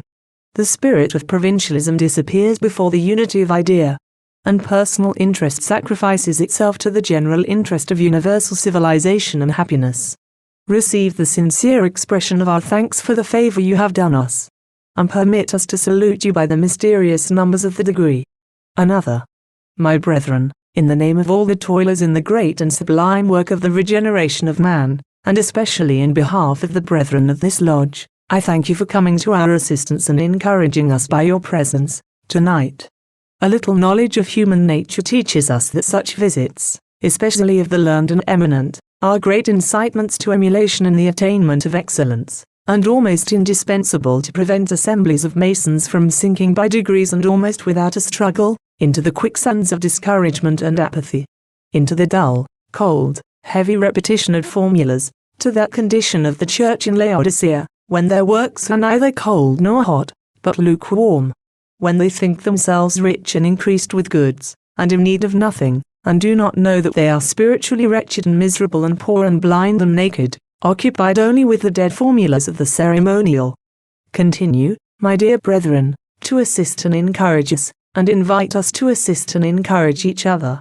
Men easily become faint-hearted, and are as easily encouraged and elated, so that with little cost to himself, of trouble or exertion, one may, by his mere presence, work much good, inciting his brethren to works and service and charity and faith and patient hopefulness, which is strength.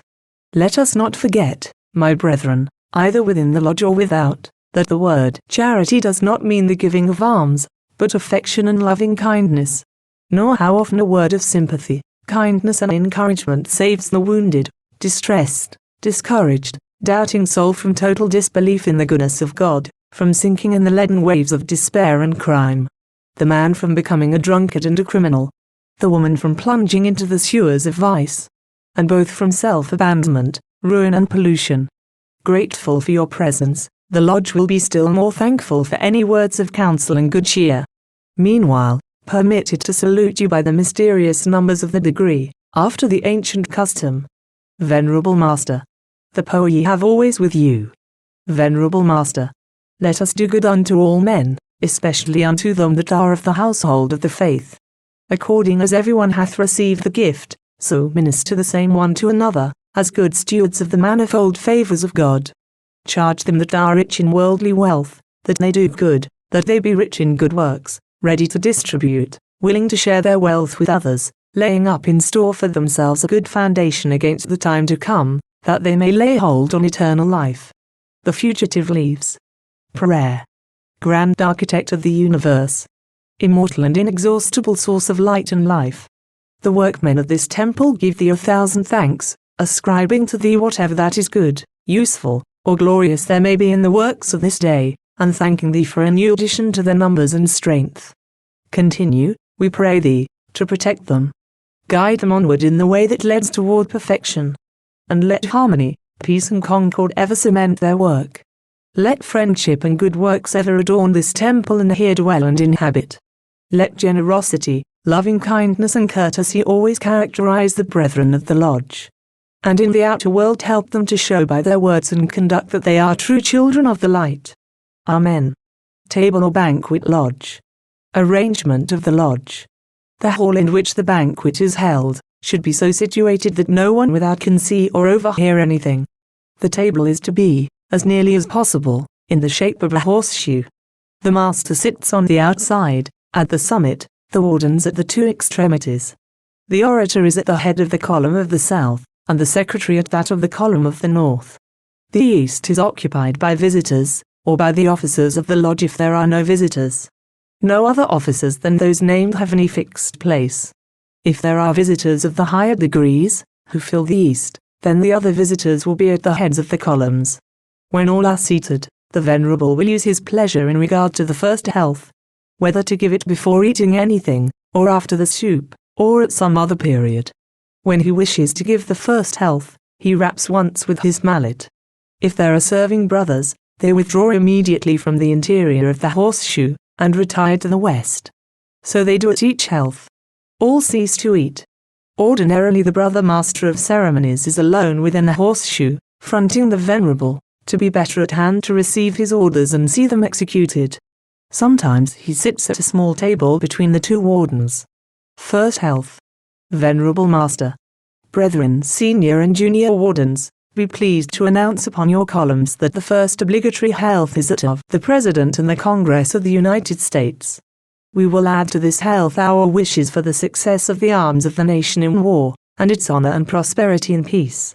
It is a health so dear to us, that I invite you to deliver your fire as handsomely as possible. I claim for myself the words of command. Second health. Venerable Master.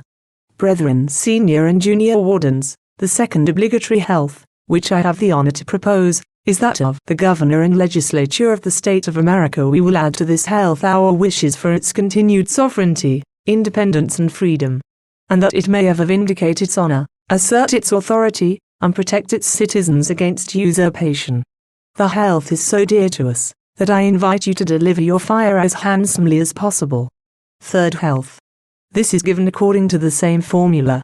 It is, the judicial departments and officers of the United States, and of the State of America. We will add to this health our wishes that the independence of the judicial power may be always maintained, that it may never be oppressed by the military power, and that its capacity to protect the property, liberty and life of the citizen, may never be diminished. Fourth health. This is prepared for us before. It is, the most puissant Supreme Council of Sovereign Grand Inspectors General of the 33rd degree, whose seers at Charleston. We will add to this health our wishes for the prosperity of the Masonic order in general. Be pleased to invite the brethren of each column to join me in delivering the most Masonic and fraternal fire. Fifth health. Given as above, is that of the Grand Consistory of Sublime Princes of the Royal Secret, of the 32nd degree of the ancient and accepted Scottish Rite, for the State of America. If there be a consistory in the state in which the lodge is holden. Sixth health. Given as above, the most worshipful Grand Lodge and Grand Master of ancient, free and accepted Masons of the State of America. We will add to this health our fraternal wishes for its health, prosperity and continuance, and that of the brethren who constitute its Masonic people. Seventh health. The health which the brother junior warden, the brother orator, and myself have the honor to propose, is that of the venerable master who directs the labors of this lodge, and of all who are near and dear to him. Be pleased to join us in delivering the best possible fire. Eighth health. The brethren senior and junior wardens. Ninth health. This is, the visiting brethren who honor us with their presence. To this we will add the health of all lodges affiliated or corresponding with ours. Union, contentment, wisdom. 10th health. This is the officers and members of the lodge. To this we will add the health of the brethren recently initiated. Last health. Brethren, senior and junior wardens, the last obligatory health is that of all Masons spread over the whole surface of the earth, whether in prosperity or adversity. Let us with reverence invoke for all the favor of the Grand Architect of the universe, that it may please him to succor the unfortunate and bring them into good harbors. Be pleased to invite the brethren on your columns to unite with us in delivering for this health the most efficient of fires. Parting Song of Masons. Verse. Oft have we met, a social band, and spent the cheerful festive night, obedient to our chief's command, the sons of honor and of light, and by that hieroglyphic bright, which none but craftsmen ever knew, shall memory on each true heart write. You'll think of me, and I of you. Verse. May freedom, harmony and love unite us in the grand design, beneath the omniscient eye above, the glorious architect divine. May we still keep the unerring line, act by the plumb in all we do, answer the summons and the sign. You think of me, and I of you. Verse. Honor to all whose writing claim to wear our sacred badge is clear, and triple honors to each name to Scottish Masons justly dear. We part, perhaps no more to hear in the same lodge words wise and true, but through what stormy seas we steer, you'll think of me, and I of you. Closing Song. Soon we part, the word once spoken, friend from friend in kindness goes, thus, till time's last ties are broken, be the claim each brother knows. On the level meeting, ever by the plumb act, just and true, part upon the square, and never fail good work and square to do. Our labors are closed, Let us retire in peace.